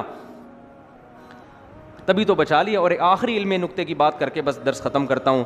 دیکھو حضرت موسیٰ علیہ السلام اور بنی اسرائیل جب دریا کے کنارے پہنچے، پیچھے سے فرعون آ رہا ہے حملہ کرنے کے لیے. تو بنی اسرائیل نے کیا کہا، اے موسیٰ مر گئے، اے موسیٰ بولو مارے گئے. آگے دریا ہے، پیچھے کون ہے، فرعون کا لشکر، تو مارے گئے ہم تو. حضرت موسیٰ نے بھی اس وقت کیا دیا اپنی قوم کو، تسلی کیا دی، ان معی ربی، غم نہ کرو میرے ساتھ میرا رب ہے. یہ نہیں کہا ہمارے ساتھ ہمارا رب ہے، کہا میرے ساتھ کون ہے، بول لو نا کیا ہو گیا، میرا رب ہے. بالکل یہی سچویشن غار میں تھی. حضرت ابو بکر کے ساتھ نبی صلی اللہ علیہ وسلم اور قریش کا لشکر، مکہ والوں کا لشکر وہاں پہنچ گیا، غار کے منہ پہ کھڑا ہوا ہے. یہاں بھی حضرت ابو بکر پریشان کہ یا رسول اللہ یہ تو پہنچ گئے. اب یہاں بھی نبی نے کیا تسلی دی، ان اللہ معنا، غم نہ کرو اللہ ہمارے ساتھ ہے. یہاں نبی ابو بکر کو اپنے ساتھ ملا رہے ہیں، وہاں موسیٰ علیہ السلام بنی اسرائیل کو اپنے ساتھ نہیں ملا رہے کہ میرے ساتھ میرا رب ہے. اس پر بعض لوگوں نے حضرت موسیٰ کی توہین کی ہے کہ دیکھو حضرت موسیٰ کو اپنی قوم کا خیال نہیں تھا، لیکن ہمارے نبی کا ظرف اتنا بڑا تھا کہ اپنے ساتھی کو بھی آپ نے یاد رکھا. یہ نہیں کہا میرے ساتھ میرا رب ہے، بلکہ ہمارے ساتھ. یہ بالکل جائز نہیں ہے. حضرت مولانا اشرف علی تھانوی رحمہ اللہ نے اس کا جواب دیا ہے. فرمایا موسیٰ علیہ السلام نے یہ جو کہا کہ میرے ساتھ میرا رب ہے، وجہ اس کی یہ تھی کہ موسیٰ کو جو ساتھی ملے وہ ابو بکر جیسے نہیں تھے، نبی کے ساتھیوں جیسے نہیں تھے.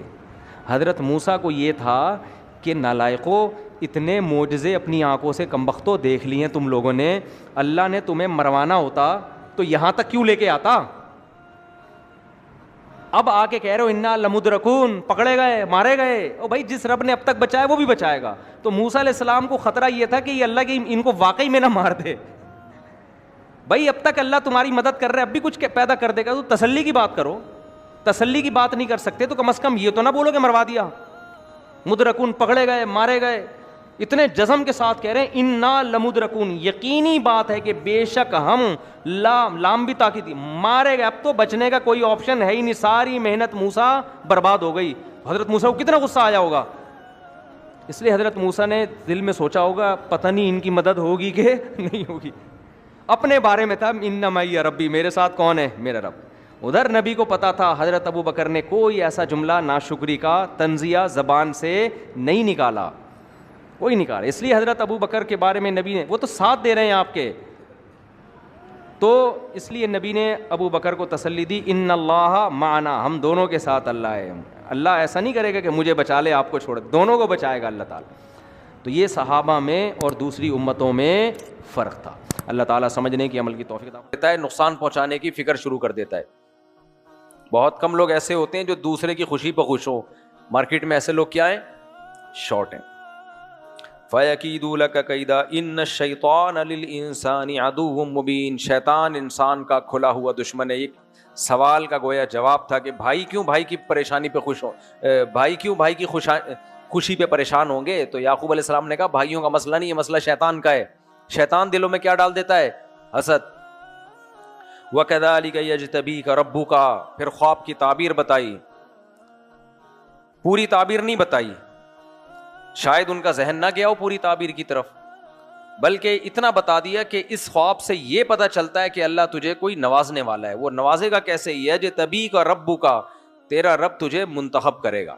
یعقوب علیہ السلام جانتے تھے ہم پیغمبروں کی اولادوں میں ہیں, اور اللہ نے ہمارے باپ دادوں کو دین کی خدمت کے لیے متعین کیا. اس سے پتہ چلتا ہے دین کی خدمت کے لیے کسی کا سیلیکٹ ہو جانا یہ اللہ کی بہت بڑی نعمت ہے. ہمارے حضرت بار بار یہ کہا کرتے تھے دعا کیا کرو کہ اللہ دین کی خدمت کے لیے منتخب کر لے بس. اور کہتے تھے جس کو اللہ نے دین کی خدمت کے لیے لگا دیا یہ اتنی بڑی نعمت ہے کہ اس کا ہم تصور نہیں کر سکتے. تو اس لیے کوئی عالم, کوئی دین کے عالم یا کوئی بھی بزرگ یا کوئی بھی نیک لوگ جنہوں نے دین کی خدمت کے لیے خود کو وقف کر دیا ہو تو یہ بہت بڑی نعمت ہے. آج کل ہوتا یہ ہے کہ دیکھنے میں ایسا لگ رہا ہوتا ہے دین کی خدمت کے لیے, اصل میں وہ کمرشل بیسس پہ بزنس کا ایک دھندا بنا ہوا ہوتا ہے. تو واقعی دین کی خدمت کے لیے وقف کر دے, رزق کی فکر اللہ پہ چھوڑ دے, اس سے بڑی کوئی نعمت نہیں ہے. پھر رزق بھی اللہ دے گا اور دین کا کام بھی اللہ تعالیٰ لے گا. تو فرمایا تجھے اللہ منتخب کرے گا. وَيُعَلِّمُكَ مِن تَأْوِيلِ الْأَحَادِيثِ, اور اللہ تجھے خوابوں کی تعبیروں کا علم بھی سکھائے گا. تیرا معجزہ یہ ہوگا کہ تو خوابوں کی تعبیریں بتایا کرے گا. وَيُتِمُّ نِعْمَتَهُ عَلَيْكَ وَعَلَىٰ آلِ يَعْقُوبَ, اور اللہ تجھ پر اور آل یعقوب یعنی میری اولاد پر جو نعمت کی اللہ نے تکمیل کرنی ہے وہ تکمیل کس کے ذریعے ہوگی, تیرے ذریعے. وہ نعمت کیا ہے, دین ہمارے خاندان میں چلا آ رہا ہے اور ہم دین کے داعی ہیں. تو وہ جو روحانی نسبت ہے باپ دادا سے جو چلی آ رہی ہے وہ نسبت کس کو عطا ہوگی, وہ تجھے عطا ہوگی. مجھے ایسا لگ رہا ہے اس خواب سے ان سب باتوں میں سبق ہے. کسی دیندار گھرانے میں پیدا ہو جانا یہ بہت بڑی اللہ کی نعمت ہے. پھر اس نعمت کا اپنی اولاد میں چلنا یہ بھی بہت بڑی اللہ کی نعمت ہے. آج کل بزرگان دین یا علماء کے بچے بگڑ جاتے ہیں, وہ دین پہ ہوتے نہیں ہیں, اور اگر دین پہ ہوتے بھی ہیں تو وہ ابا کی گدی کو کیش کرانے کے علاوہ کوئی کام نہیں کر رہے ہوتے. جن کے باپ داداؤں نے جو قربانیاں دی ہوتی ہیں اس میں زیرو, اور چاہتے ہیں کہ جو ابا دادا کو میرے بچے بیٹھے ہوئے کہ نہیں بیٹھے ہوئے نالائق ہیں, دیکھو مارکیٹ سے شارٹ ہے. یہ حال ہے ہماری نسلوں کا. روزانہ سمجھاتا ہوں بیان میں بیٹھا کرو لیکن مارکیٹ سے شارٹ. یہ باتیں تو ان کے سننے کی ہیں نا, ان کو تو میں نے کھڈے لین لگائے ہوئے اپنے بچوں کو, بالکل میڈیا پہ نہیں آنے دیتا. کسی کے ساتھ کوئی سیلفی لینے کے لیے آئے, مشہور کرنے کی کوشش کرے, سختی سے منع کیا ہوا ہے. کہیں کوئی چیز خریدنے جائے, بولا میرا حوالہ دیا نا کہ مفتی صاحب کے بچے ہیں, یہ چیز ہمیں سستی ہے تو ٹانگیں توڑ دوں گا میں, کیونکہ یہیں سے خرابیاں پیدا ہوتی ہیں. مشہور لوگ ہیں نا, وہ ان کے رشتے دار اپنے وہ شہرت کو کیش کرا رہے ہوتے ہیں, ہم اصل میں ایکچولی ان کے ہیں. ان کو سختی سے بنے, انسان کے بچے بنو, صف میں ادھر کنارے پہ کھڑے ہوا کرو, پتلی گلی سے نکل جایا کرو. اور مسجد کی انتظامیہ کو بھی بولا ہوا ہے کہ اگر کوئی بچے شرارت کر رہے ہیں تو آپ جیسے کسی کو اور کے بچے کو ڈانٹتے ہو تو ہمارے بچے کو بھی اتنی اسپیڈ سے ہی ڈانٹنا ہے. اگر آپ نے یہ سوچ کے چھوڑ دیا کہ مفتی صاحب کا بچہ ہے تو اس کا مطلب آپ ابھی سے اس کو کیا بنا رہے ہو, فرعون, جس کے واقعات ہم نے قرآن میں پڑھے ہیں. اس لیے جو مشہور لوگ ہوتے ہیں یا علماء صلاح ہوتے ہیں ان کے لیے اپنے بچوں کی تربیت بڑی مشکل ہوتی ہے. لوگ ان کو بگاڑ دیتے ہیں, اصل میں لوگ بگاڑ دیتے ہیں. تو اس لیے بچوں کی تربیت بہت آسان ہے. کچھ ٹرک ہیں, مشکل اس سینس میں ہوتی ہے کہ وہ توجہ نہیں دیتے, ورنہ چند ٹرکس ہوتی ہیں ان کو لے کے چلے جائے. پھر تو بہرحال جس نے جو بننا ہے وہ خود بنے گا, زبردستی کوئی کسی پہ کر نہیں سکتا. نوح علیہ السلام اپنے بچوں کو بنا سکے تھے؟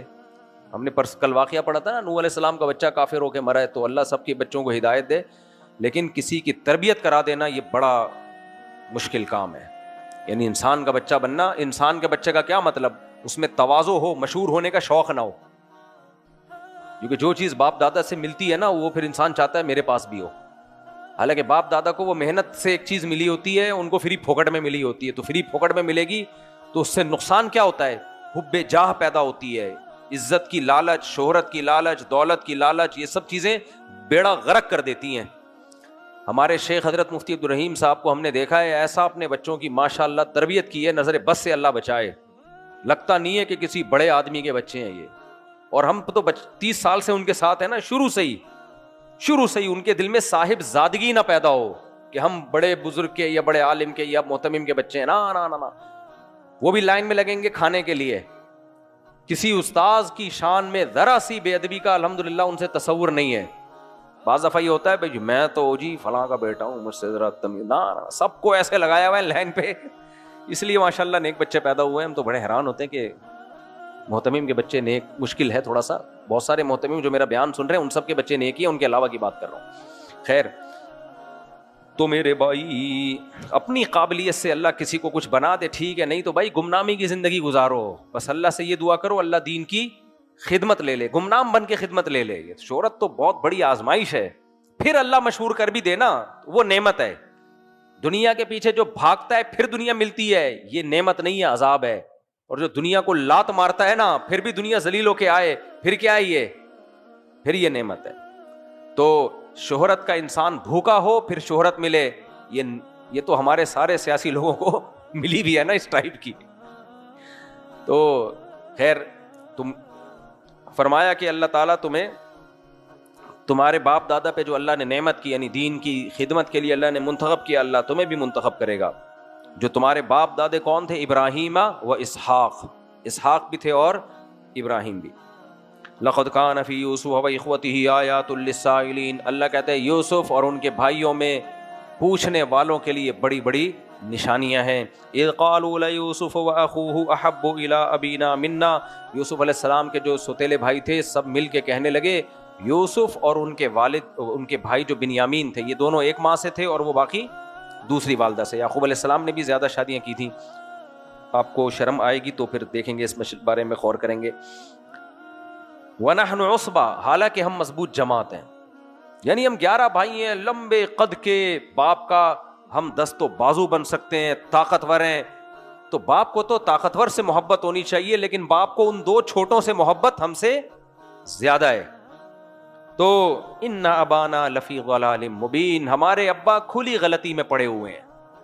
ابا کو سمجھ نہیں ہے کہ کس سے محبت کرنی چاہیے کس سے نہیں کرنی چاہیے. دیکھو دنیا میں تو عام طور پر ایسا ہی ہوتا ہے, جو طاقتور ہوتے ہیں یا جو ابا کے زیادہ کام آ سکتے ہوں ابا کو ادھر لگاؤ زیادہ ہوتا ہے. لیکن جو دیندار ہوتے ہیں ان کو اس سے غرض نہیں ہوتی, ان کو یہ تھے نیک کون ہے زیادہ. تو یعقوب علیہ السلام دیکھتے تھے کہ نیک کون ہے زیادہ, یوسف علیہ السلام. کچھ بچے بچپن ہی سے ان میں ایسی خاصیتیں ہوتی ہیں, حسد نہیں, جیلس نہیں, اور چوریاں نہیں, جھوٹ نہیں, اس طرح کی ایسی عادتیں ان کی ہوتی ہیں کہ وہ پتہ چل جاتا ہے یہ کچھ سلیکٹڈ ہیں, کچھ خاص ان کے اندر خاصیت ہے. تو دیکھو ابا کی فکر کتنی تھی ان کو, بچوں کو یہ فکر کہ ابا جو ہے نا ادھر توجہ ابا کی زیادہ ہے, ہماری طرف توجہ ابا کی کم ہے. یہ اس زمانے کی بات ہے جب ابا کی بڑی ویلیو ہوا کرتی تھی گھروں کے اندر. بچے کہتے تھے ابا ہم سے محبت کیوں نہیں کر رہے. یہ انگریزوں کے نظام کے بالکل الٹ ہے یا نہیں ہے, بوڑھے باپ کے بارے میں کہہ رہے ہیں ہماری طرف ہم سے محبت زیادہ کیوں نہیں ہے. اس کی ایک بہت بڑی وجہ کثرت اولاد بھی.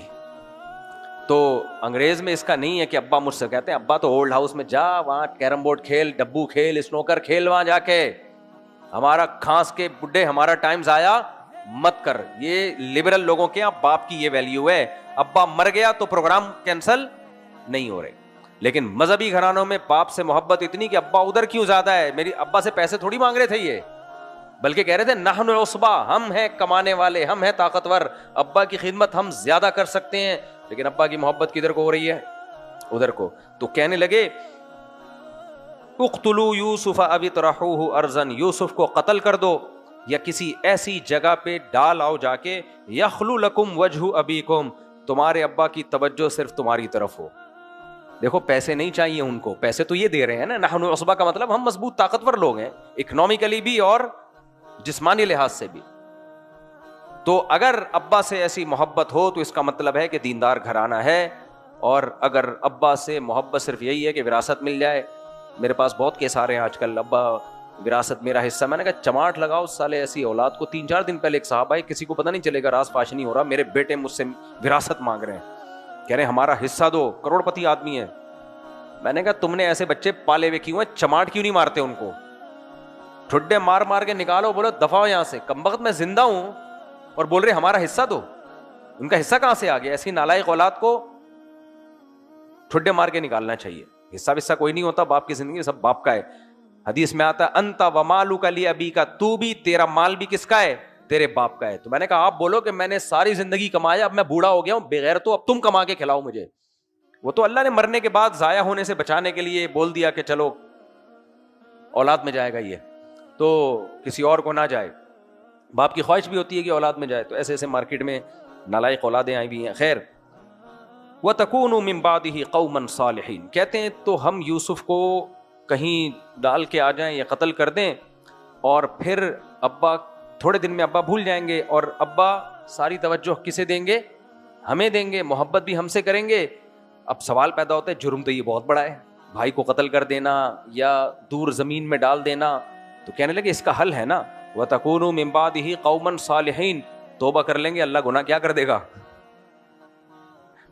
ہمارے حضرت فرمایا کرتے تھے, مولوی جو ہے نا بڑا ہوشیار ہوتا ہے, ایک عام آدمی بیچارہ ڈر رہا ہوتا ہے کہ یار گناہ کروں گا اللہ کا عذاب نہ آ جائے. جو دیندار ہے نا, جس نے قرآن و سنت سنا ہوا ہوتا ہے, مولانا یا عام لوگ, اس کو شیطان برگلاتا ہے کر لے, بعد میں کیا کر لینا؟ توبہ کر لینا. تو گناہ کی نیت سے توبہ کرنا ایسا ہے جیسے کوئی کہ میں اپنے آپ کے زخم لگا دیتا ہوں کیونکہ علاج ہو جاتا ہے. تو یہ بے وقوفی ہے بھائی, کوئی بیمار تھوڑی کرتا ہے اپنے آپ کو اس نیت سے کہ علاج ہو جائے گا. تو انہوں نے کہا بعد میں توبہ کر لینا. قال قائل منہم, ایک سمجھدار تھا, اس نے کہا بھائی ہم نے یہ گناہ کرنا ہی ہے تو ہلکا والا کیوں نہ کر لیں, قتل کرنا تو کیا ہے, زیادہ بڑی بات ہے. قال قائل منہم لا تقتلوا یوسف والقوه فی غیابۃ الجب, دیکھو یوسف کو قتل مت کرو, یہ کر لو کسی اندھے کنویں میں ڈال کے آ جاؤ. یہ ایسا کنواں جہاں سے مسافر گزرتے ہیں. یلتقطہ بعض السیارہ, کچھ مسافر جب وہاں سے گزریں گے تو وہ کنویں میں دیکھیں گے بچہ پڑا ہوا ہے, اٹھا کے لے جائیں گے, موت بھی واقع نہیں ہوگی اور بچے کی زندگی بھی بچ جائے گی. ان کنتم فاعلین, اگر تم نے کچھ کرنا ہے. قالوا یا ابانا ما لک لا تأمنا علی یوسف, پھر آئے ابا کے پاس سب مل کے, ابو آپ کو کیا ہو گیا, آپ یوسف کے بارے میں ہم پہ ٹرسٹ نہیں کرتے, ہم پہ اعتماد نہیں کرتے. وَإِنَّا لَهُ لَنَاصِحُونَ, اور بے شک ہم اس کے خیر خواہ ہیں. ایسی تاکیدوں کے ساتھ, ننصحو نہیں کہ خیر خواہی کریں گے, لَنَاصِحُونَ, ہم ہیں ہی اس کے خیر خواہ. أَرْسِلْهُ مَعَنَا غَدًا, آپ ہمارے ساتھ ان کو کل بھیج دیجئے. يَرْتَعْ وَيَلْعَبْ, کچھ کھا پی لے گا اور کچھ کھیل لے گا, یعنی جنگل میں تفریح کے لیے ہم جا رہے ہیں. وَإِنَّا لَهُ لَحَافِظُونَ, اور ہم اس کی حفاظت کرنے والے ہیں. جنگل میں اسے کچھ بھی نہیں ہوگا, جنگل کے درختوں سے کچھ کھا لے گا, کچھ دوڑ لے گا, کچھ کھیل لے گا, ہمارے ساتھ تھوڑی سی انٹرٹینمنٹ, کوئی تفریح ہو جائے گی. قال انی لیحزننی ان تذهبوا به, یعقوب علیہ السلام نے کہا مجھے یہ بات غم زدہ کرتی ہے کہ تم اس کو لے کے جاؤ گے. واخاف ان یاکلہ الذئب, کہیں بھیڑیا نہ کھا جائے اس کو. جنگلوں میں پہلے بہت بھیڑیے ہوا کرتے تھے, اب بھی ہوتے ہیں لیکن بہت کم رہ گئے. یہ نہیں یوسف علیہ السلام نے کہا کہ جنگل میں جا رہے ہو تفریح کرنے کے لیے, ٹائم ویسٹنگ ہے, حرام ہے. تو بھائی یہ جائز تفریحات ہی ہیں, جنگل میں جاؤ. میں افریقہ کے جنگل میں گیا ہوں نا, کچھ لوگوں نے لکھا ہوتا ہے ان مولویوں کو دیکھو کیا کر رہے ہیں. تو تفریح جائز ہے, لیکن اس طرح کی تفریحات ہو, کوئی کھیلے گا اور کچھ جنگل سے کھانے کا مزہ بھی اپنا ہی ہے. میرے گھر میں امرود کا درخت لگا ہوا ہے, میں ریڑھی سے خرید کے کھاتا ہوں، مزہ نہیں آتا، لیکن جب جاؤں نا ایک نظر آتا ہے نا اس کا عجیب ہی لطف ہوتا ہے توڑ کے کھانے کا. خیر تو کہنے لگے کہ مجھے ڈر ہے کہ بھیڑیا نہ کھا جائے. قالوا لئن اکلہ الذئب، بھائی کہنے لگے اگر اس کو بھیڑیا کھا جائے، ونحن عصبہ، اور ہم جیسی مضبوط طاقتور بھائیوں کی ایک جماعت موجود ہو، ہمارے ہوتے ہوئے، اتنے پاورفل طاقتور بھائیوں کے ہوتے ہوئے اسے بھیڑیا کھا جائے، انا اذا لخاسرون، ہم تو بیڑا غرق ہمارا. تو پھر خاسرون کا مطلب خسارے والے میں، اس کا آج کی زبان میں ترجمہ کیا ہوگا؟ ہمارا تو پھر بیڑا غرق. یعنی جیسے کوئی بدماش نہیں بتا رہا ہوتا میرے ہوتے ہوئے اگر چوریاں ہو رہی ہیں تو میں تو پھر، یعنی آپ دیکھیں غلط کام بعض دفعہ کتنے کانفیڈنٹلی کیا جاتا ہے نا. اس لیے کبھی بھی لوگوں کے نعروں، دعووں اور لفاظی پہ نہیں جانا چاہیے، جذباتی بیانوں سے کبھی متاثر نہیں ہونا چاہیے.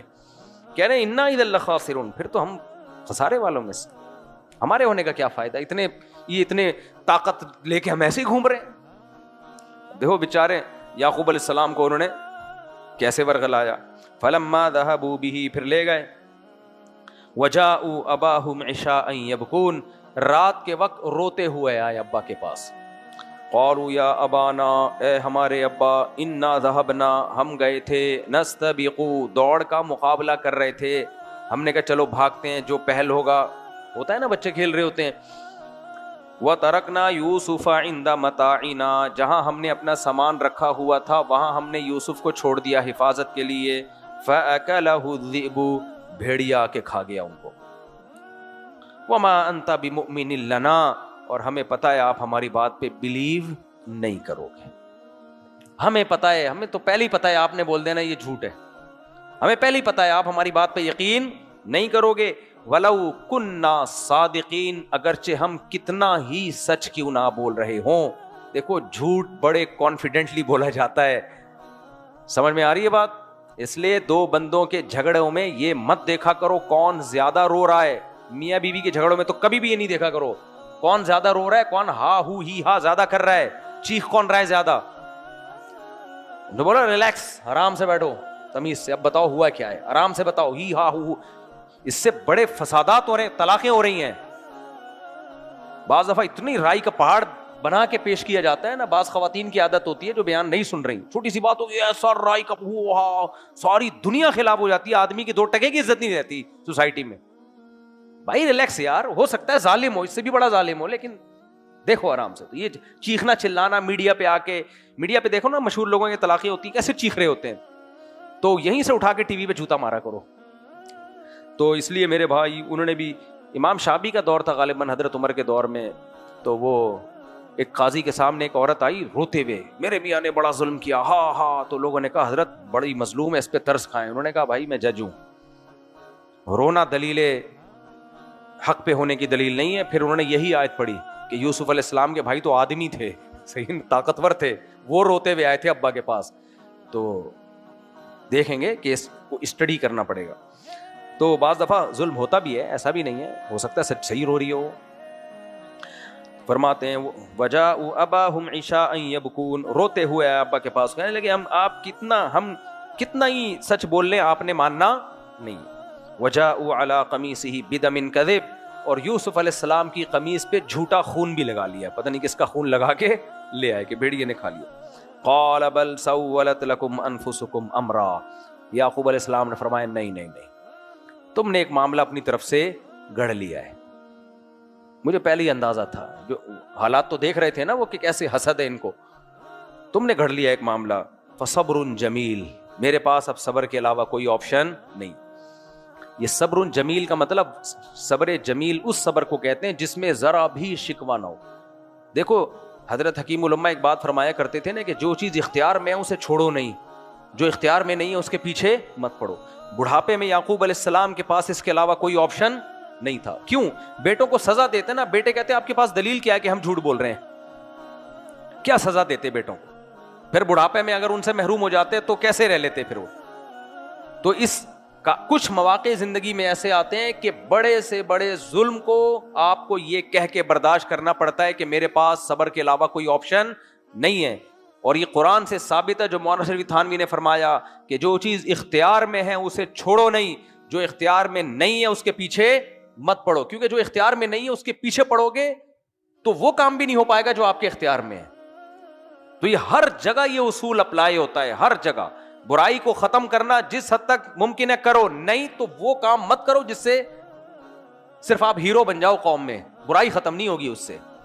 تو یہ ہمارے مذہبی لوگوں میں بھی آج کل ایک بہت بڑا ایشو چل رہا ہے کہ ہر جگہ جہاں آپ کا اختیار نہیں ہے اور بس وہ یہ بولتے ہیں اتنا برا, ہم چپ بیٹھ جائیں, کیا اتنا غلط ہو رہا ہے ہم چپ بیٹھ جائیں. بھائی تم بول کے کر کیا سکتے ہو, سوائے سوسائٹی میں فساد ہونے کے کچھ بھی حاصل نہیں ہوگا. تو کامیاب آدمی وہی ہے جو اختیار میں ہے چھوڑے نہیں, جو اختیار میں نہیں ہے اس کے پیچھے پڑھ کے اپنا ٹائم ضائع مت کرے. تو یوسف علیہ السلام, یعقوب علیہ السلام کے پاس کچھ بھی نہیں تھا, کہنے لگے فصبر جمیل, فصبر الجمیل واللہ المستعان علی ما تصفون, اور جو کچھ تم بیان کر رہے ہو اس پہ میں مدد کس سے مانگتا ہوں, اللہ سے.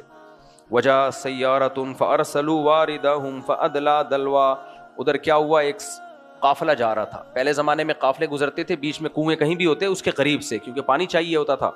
لوگ کنویں بنا کے وقف کر دیا کرتے تھے مسافروں کے لیے. ٹریک ہوا کرتے تھے نا, یہ ٹریک جو ملکوں کے سفروں کے ہیں یہ بہت قدیم ہے. تو مصر جانے کے لیے قافلہ گزر رہا تھا, تو فادلا دلوا, انہوں نے اپنا ڈول لٹکایا پانی نکالنے کے لیے. قال یا بشرا ھذا غلام, فوراً چیخ ماری جس نے ڈول لٹکایا, ارے خوشخبری سنو ایک لڑکا ہے. پہلے زمانے میں نا ایسے اننون لڑکا مل جانا یہ اس لیے بہت بڑی خوش قسمتی تھی کہ وہ غلام بن جاتا تھا, اور غلام کی ویلیو اس زمانے میں بہت زیادہ. یہ ایسے ہے جیسے آپ کو کنویں میں کوئی کروڑوں روپے کا یعنی بیگ مل گیا ہو یا کہیں راستے میں, تو کتنی خوشی ہوگی نا. تو وہ خوش ہوئے, یا بشرا ھذا غلام, ارے لڑکا ملا ہمیں. تو وَأَسَرُّوهُ بِضَاعَةً, اور اس کو انہوں نے چھپا لیا تجارتی سامان کے طور پہ. چھپایا کیوں, اس کا کہیں مالک کا پتہ نہ چل جائے, ایسا نہ ہو اس کا کوئی آ جائے رشتہ دار بولے تو ہمارا بیٹا ہے, تو پھر وہ غلام, کیونکہ جس کا نسب ثابت ہوتا تھا وہ غلام نہیں بن سکتا تھا.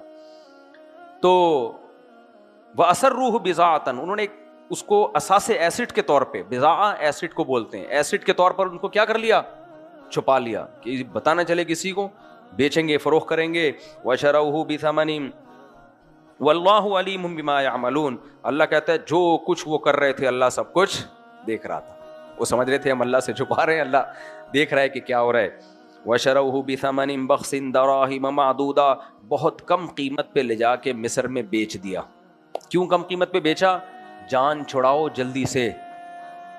لوگ چوری کی بائک خریدتے ہیں, پکڑتے ہیں نا چور جب, تو وہ زیادہ ویلیو نہیں لگاتا, وہ کہتا ہے بس نکالو, کیونکہ اصل مالک آ گیا تو مسئلہ ہوگا.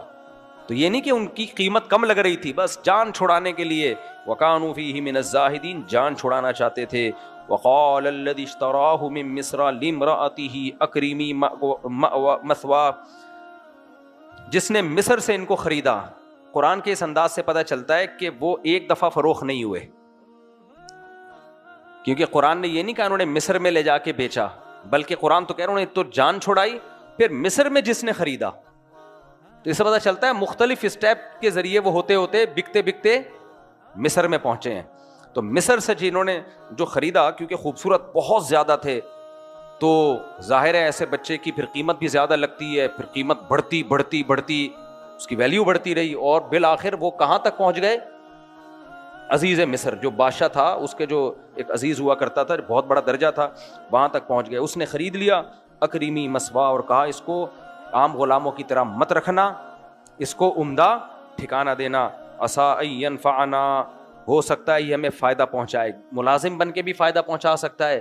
او نتخذہ ولدا, ہم اس کو اپنا بیٹا بھی بنا سکتے ہیں. اس سے پتہ چلتا ہے ان کے اولاد نہیں تھی, بظاہر ایسا لگتا ہے ہم بیٹا بنا لیں گے. وَكَذَلِكَ مَكَّنَّا لِيُوسُفَ فِي الْأَرْضِ, اللہ کہتے ہیں ایسے ہم نے یوسف علیہ السلام کو ٹھکانہ دیا. آگے وَلَمَّا بَلَغَ أَشُدَّهُ, جب جوانی کو پہنچے, آتَيْنَاهُ حُكْمًا وَعِلْمًا, حکمت اور علم عطا کی. وَرَابَطَتْهُ الَّتِي هُوَ فِي بَيْتِهَا عَن نَفْسِهِ, خوبصورت بہت زیادہ تھے. حدیث میں آتا ہے, بخاری مسلم کی حدیث, کہ نبی صلی اللہ علیہ وسلم نے معراج کی رات حضرت یوسف علیہ السلام کو دیکھا. تو آپ نے فرمایا کہ پوری کائنات میں جتنا حسن تقسیم ہوا ہے نا, آدھا اکیلا یوسف علیہ السلام کو ملا ہے. یہ باقی آدھا ہے جو کروڑوں انسانوں میں ڈیوائڈ ہوا ہے، جس میں کیسے کیسے خوبصورت لوگ دنیا میں وجود میں آئے ہیں جو سمجھتے ہیں ہم سے زیادہ خوبصورت دنیا میں کوئی ہے ہی نہیں. تو اکیلے آدھا حسن کس کو ملا تھا؟ یوسف علیہ السلام کو. تو وہ جو عزیز مصر تھا اس کی بیوی شاہی محل میں تھی، وہ بھی ظاہر ہے کوئی خوبصورت عورت ہوگی، کیونکہ یہ جو اتنے اونچے لیول پہ جو لوگ ہوتے ہیں یہ شادی خوبصورت خاندانوں میں ہی کرتے ہیں. تو وہ عاشق ہو گئی. وراودته التي هو في بيتها عن نفسه وغلقت الابواب، دروازے بند کر کے ان کو برائی کی دعوت دینے لگی.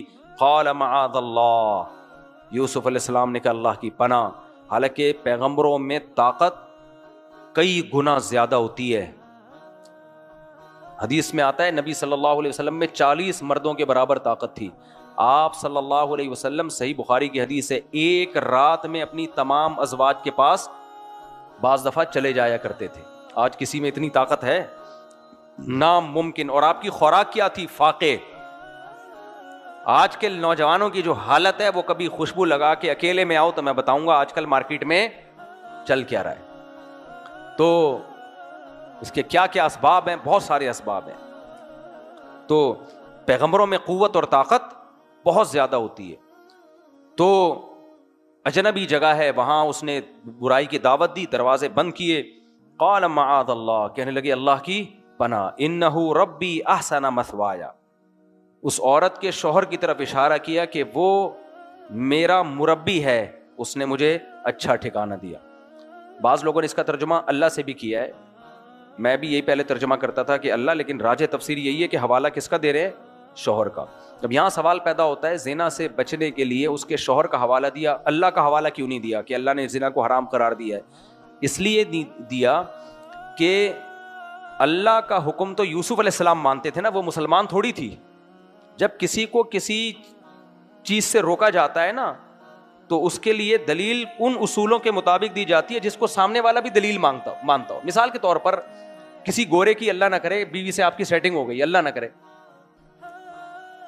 اور آپ پکڑے گئے، تو گورا آپ سے کہہ رہے ہو تمہیں میرے گھر میں نے تجھے مہمان ٹھہرایا تھا اور تو یہاں میری بیگم سے دوستی لگا رہے، تو آپ یہ نہیں کہیں گے، آپ کو وہ آپ کے مذہب کا حوالہ دے گا کہ یہ تمہارے مذہب میں کیا ہے؟ حرام ہے. اور اللہ نہ کرے آپ کے گھر میں خدا نہ خواستہ کوئی ایسا ہو گیا تو آپ اس کو اس کے کلچر کا حوالہ دو گے کہ یار یہ تو تمہارے کلچر میں بھی برا ہے کسی بیوی سے تعلقات قائم رکھنا. تو جو کلچر کو مانتا ہے اس کو حوالہ کس کا دیا جاتا ہے؟ ریفرنس کلچر کا. جو خدا کو مانتا ہے اس کو ریفرنس کس کا دیا جاتا ہے؟ خدا کا. تو یوسف علیہ الصلوۃ والسلام کے ساتھ جب اس کی بیوی نے بدکاری کی کوشش کی ہے تو یوسف علیہ السلام نے حوالہ کس کا دیا کہ یہ تو تمہارے یہاں بھی ٹھیک نہیں ہے کہ تمہارے شوہر نے مجھے اتنا اچھا ٹھکانہ دیا، گھر میں رکھا، اور میں اسی کے ساتھ بے وفائی کر لوں. اس کا مطلب یہ نہیں ہے کہ اگر وہ ٹھکانہ نہ ہوتا تو کر لیتے، وہ تو حرام تو بہرحال ہے. پیغمبر تو تصور نہیں ہے کہ ان سے زنا کا صدور ہو جائے. تو اس سے پتہ چلتا ہے آستین کا سانپ بننا کتنا برا عمل ہے. آج ایسے بے غیرت لوگ موجود ہیں جو آستین کے سانپ بنتے ہیں. تو اللہ تعالیٰ فرماتے ہیں انہ لا یفلح الظالمون، دیکھو ظالم کبھی بھی کامیاب نہیں ہوتے.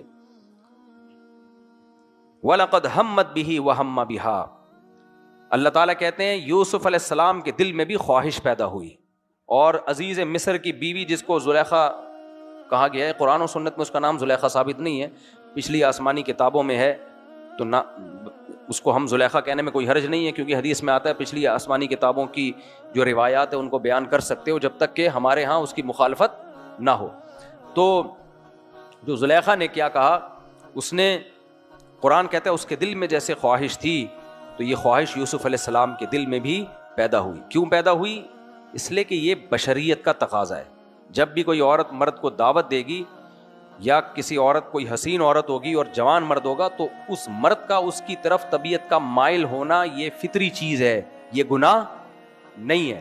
اس تقاضے پر عمل کرنا کیا ہے؟ بولو، گناہ ہے. وجہ اس کی یہ ہے کہ اگر طبیعت مائل ہو ہی نہیں پھر گناہ سے بچنے کا ثواب نہیں ملتا. زنا سے بچنے کا ثواب اسی کو ملتا ہے جس کو زنا کا دل چاہتا ہو. ہیجڑوں کو زنا سے بچنے کا ثواب بولو نہیں ملتا. یہ جو آج کل کے نوجوان کہتے ہیں نا بد نظری کیا دل بہت چاہتا ہے اور دل بہت چاہتا ہے, دیکھیں لڑکیوں کو, فوش فلموں کو دیکھیں, یہ دیکھیں. بھائی دل چاہنا تو صحت کی علامت ہے. شادی ہوگی تو اگر یہ دل چاہ ہی نہیں رہا ہوتا تو پھر وہاں بھی نہیں چاہے گا. یہ چاہنا تو مردانگی کی علامت ہے, صحت کی علامت ہے.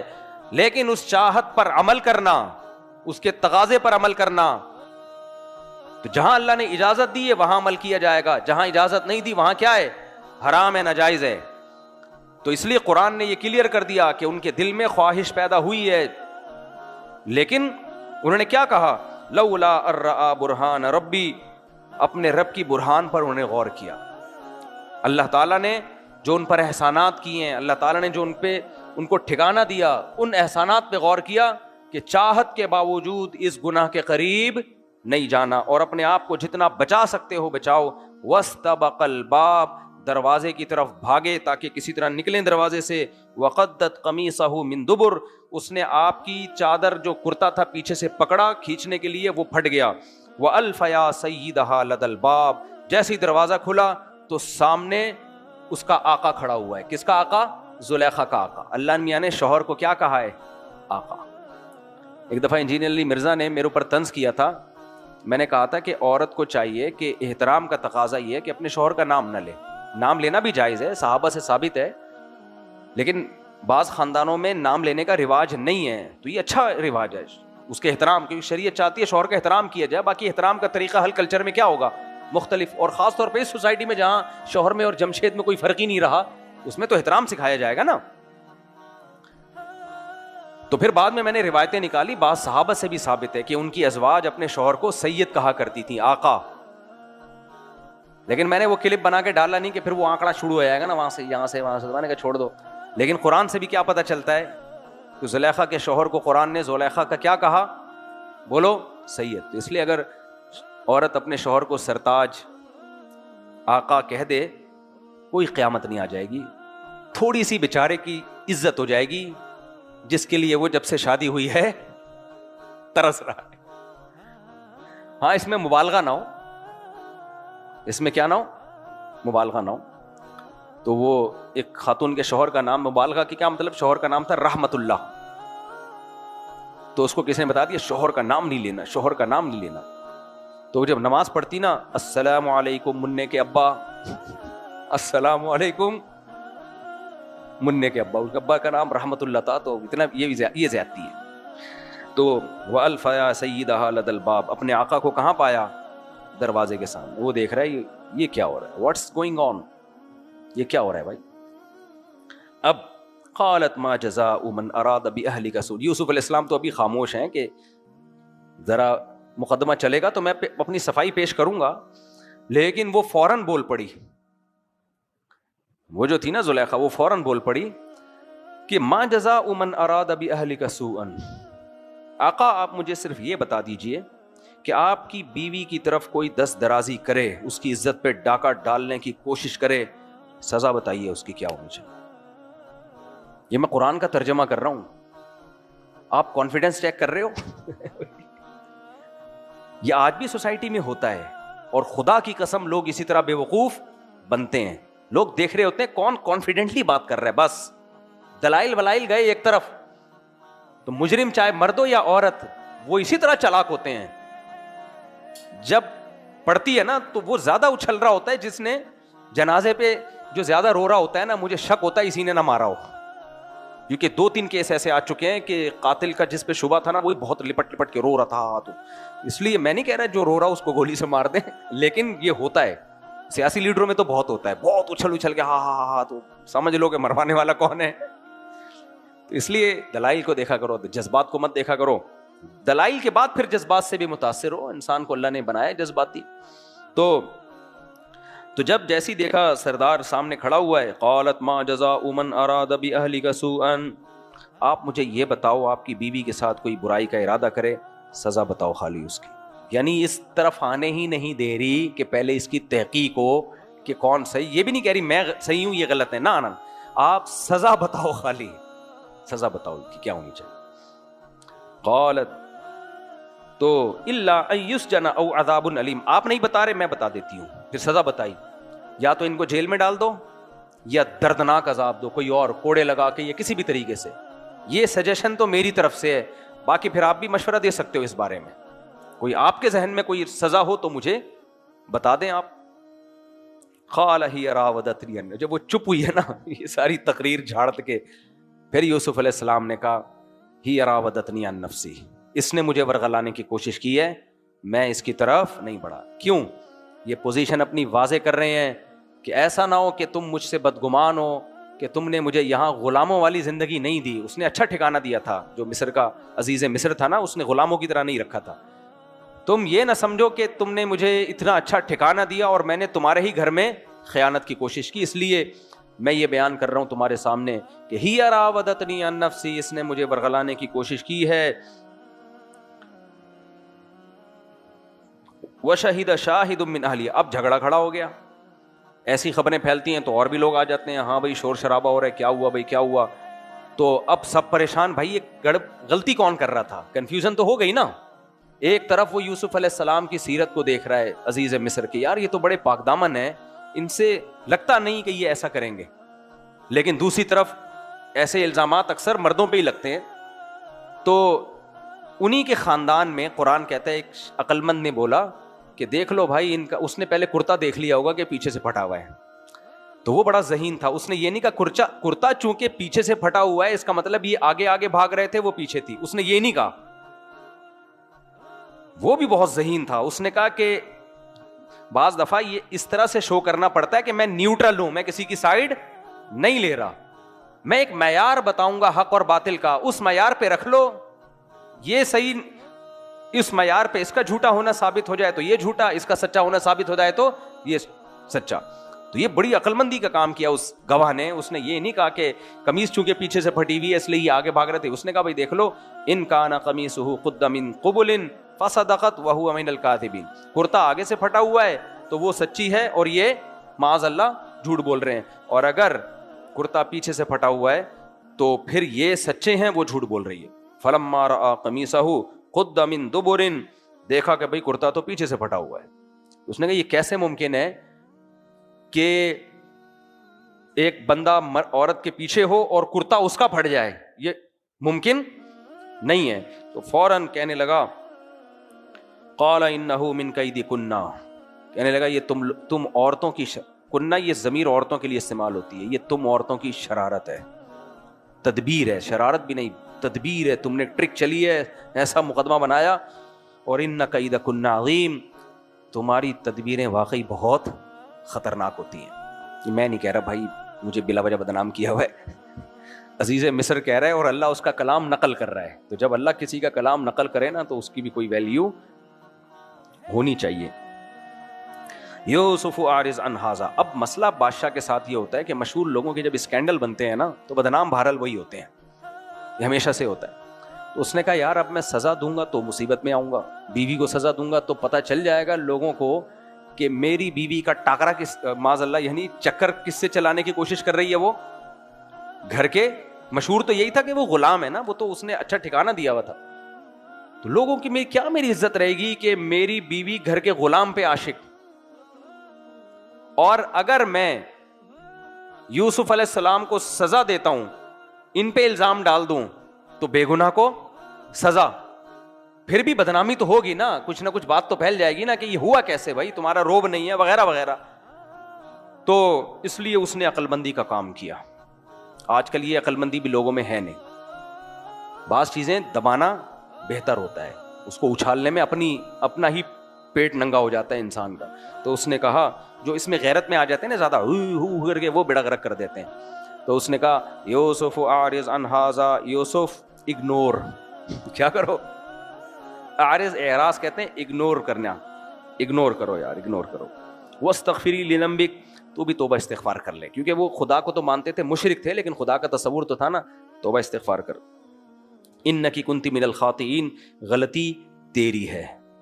تو میں اس کا ترجمہ پنجابی میں کرتا ہوں، مٹی پاؤ. پنجابی میں جب کوئی جھگڑا ہو رہا ہوتا ہے نا، وہ نمٹانا چاہتے ہیں تو وہ کہتے ہیں وہ مٹی پا یار، بس زیادہ جوش میں نہ، مٹی پا.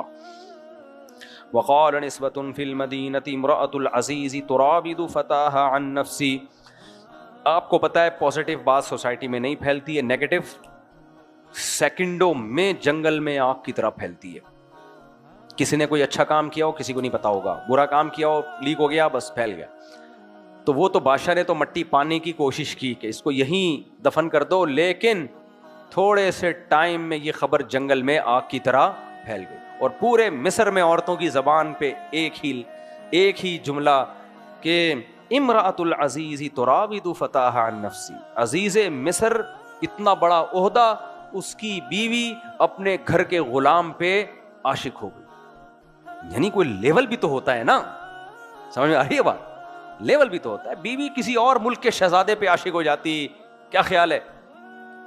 کسی اور بادشاہ پہ عاشق ہو جاتی، چلو سمجھ میں آتا ہے، لیول بنتا ہے. لیول ہی نہیں ہے، گھر کا غلام ہے اور اس پہ عزیز مصر کی بیوی کیا ہو رہی ہے؟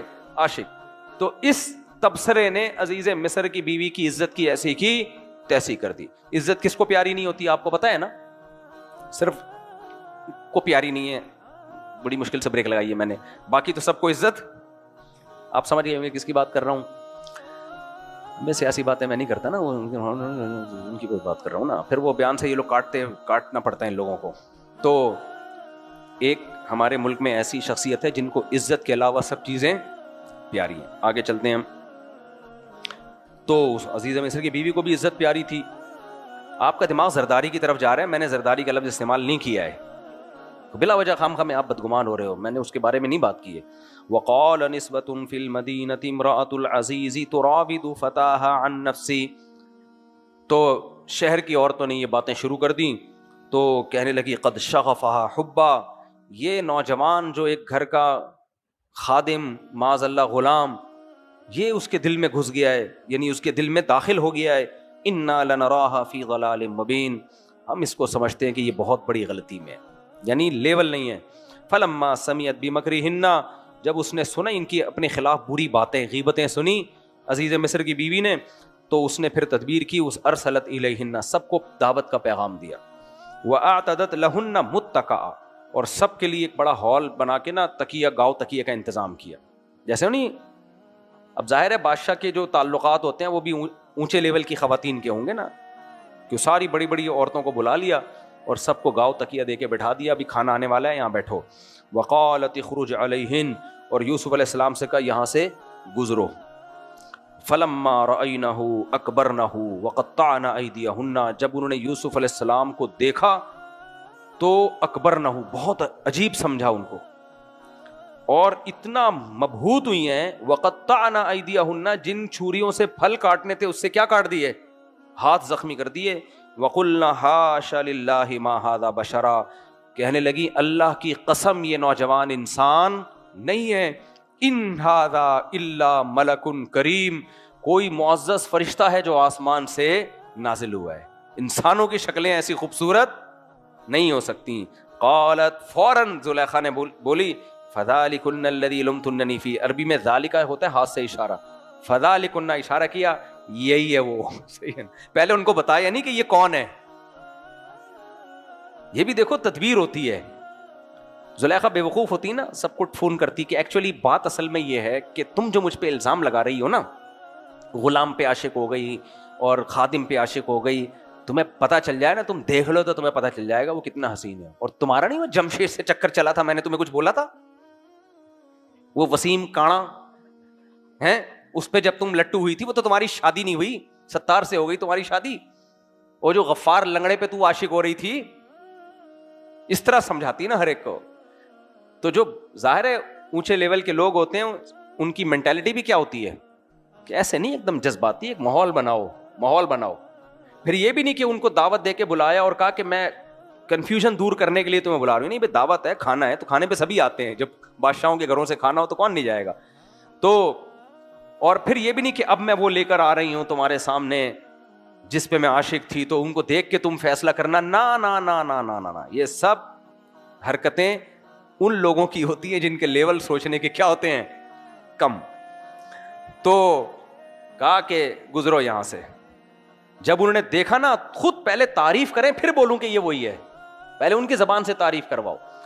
تو جیسے یوسف علیہ السلام گزرے انہوں نے اپنے ہاتھوں کو کاٹ ڈالا اور کہنے لگی حاشا للہ، اللہ کی قسم، ما ھذا بشرا، یہ انسان نہیں ہے، ان ھذا الا ملک کریم، کوئی فرشتہ ہے جو آسمان سے زمین پہ اتر کے آئے۔ جب ان کی یہ چیخیں نکلی ہیں نا تو اس وقت کا ذالک، یہی ہے وہ۔ آپ دیکھ رہے ہیں مینٹیلٹی زلیخا کی۔ مجھے ذہین لوگ بہت پسند ہے، پتہ نہیں کیوں۔ ذہین آدمی بہت کام کر سکتا ہے، اور جو بیوقوف آ جائے نا میرے پاس، کوئی خدمت کے لیے بیوقوف آ جائے نا، کتنا ہی مخلص ہو، میرا دل چاہتا ہے اس کو چترول لگاؤ، جس کو کمبخت کو سمجھ میں ہی نہیں آ رہا کہ تیرے سے کام کیا لینا ہے۔ عجیب عجیب قسم کے دنیا میں لوگ پائے جاتے ہیں۔ کسی بیوقوف کو آپ رکھ لو نا، ایسا بیڑا غرق کرے گا نا وہ آپ کا۔ کسی بھی کام کے لیے رکھ لو بیوقوف کو، 100 دفعہ چیزیں سمجھاتے رہو، پھر بھی الٹا کر رہا ہوگا جا کے۔ یہ جو مشہور ہے نا مثال کہ بیوقوف دوست سے عقل مند دشمن بہتر ہے، یہ بالکل درست ہے۔ اس لیے بیوقوفوں اور احمقوں سے دوستی نہ لگایا کرو، یہ بیڑا غرق کر دیتے ہیں آدمی کا، اس کو سمجھ میں نہیں آتی چیزیں۔ تو خیر کچھ واقعات ہیں، کبھی بیوقوفوں کے سناؤں گا انشاءاللہ، اس سے پتہ چلے گا بیوقوف بہت بڑی فلم ہوتی ہے بھائی۔ اچھا، بیوقوف میں سب سے بڑا فالٹ پتہ کیا ہوتا ہے؟ وہ اپنے آپ کو سمجھتا سب سے عقل مند ہے، یہ بڑا فالٹ ہوتا ہے۔ تو کہنے لگے کیسا ماحول بنایا اس نے، فذالک الذی لمتننی فی، یہ ہے وہ جس کے بارے میں تم مجھے ملامت کر رہی تھی، اور اب بدنام تو ہو ہی گئی تھی نا۔ وَلَقَدْ رَاوَدتُّهُ عَن نَفْسِهِ، ہاں میں نے اس کو ورغلانے کی کوشش کی تھی، اس کا قصور نہیں ہے، قصور میرا ہے، لیکن فاستعصم، یہ بچ گیا۔ وَلَئِن لَّمْ يَفْعَلْ مَا آمُرُهُ، اگر جس بات کا میں اس کو حکم دے رہی ہوں اس نے وہ کام نہیں کیا، معاذ اللہ نقل کفر، تو لَيُسْجَنَنَّ، یہ جیل کی کوٹری میں جائے گا، وَلَيَكُونَ مِنَ الصَّاغِرِينَ، اور اس کو جو ہمارے ہاں ایک مقام ملا ہوا ہے اس کا مقام کم ہو جائے گا۔ یوسف علیہ السلام کو بڑی عزت کے ساتھ رکھا ہوا تھا، تو یہ عزت نہیں رہے گی اس کی۔ اب کتنا دیکھو یوسف علیہ السلام پہ دباؤ ہوگا نا، کیا خیال ہے کہ جوان ہیں، دل میں خواہش بھی ہے، گناہ کی نہیں، لیکن ایک جو فطری رغبت ہوتی ہے عورت کی طرف وہ بھی ہے، اور نہ کرنے کی صورت میں دباؤ کتنا کہ جیل جائیں گے، اور جو پروٹوکول ملا ہوا ہے وہ سارا کا سارا چھن جائے گا۔ تو ایسے موقع پہ اہل اللہ کس سے مدد مانگتے ہیں؟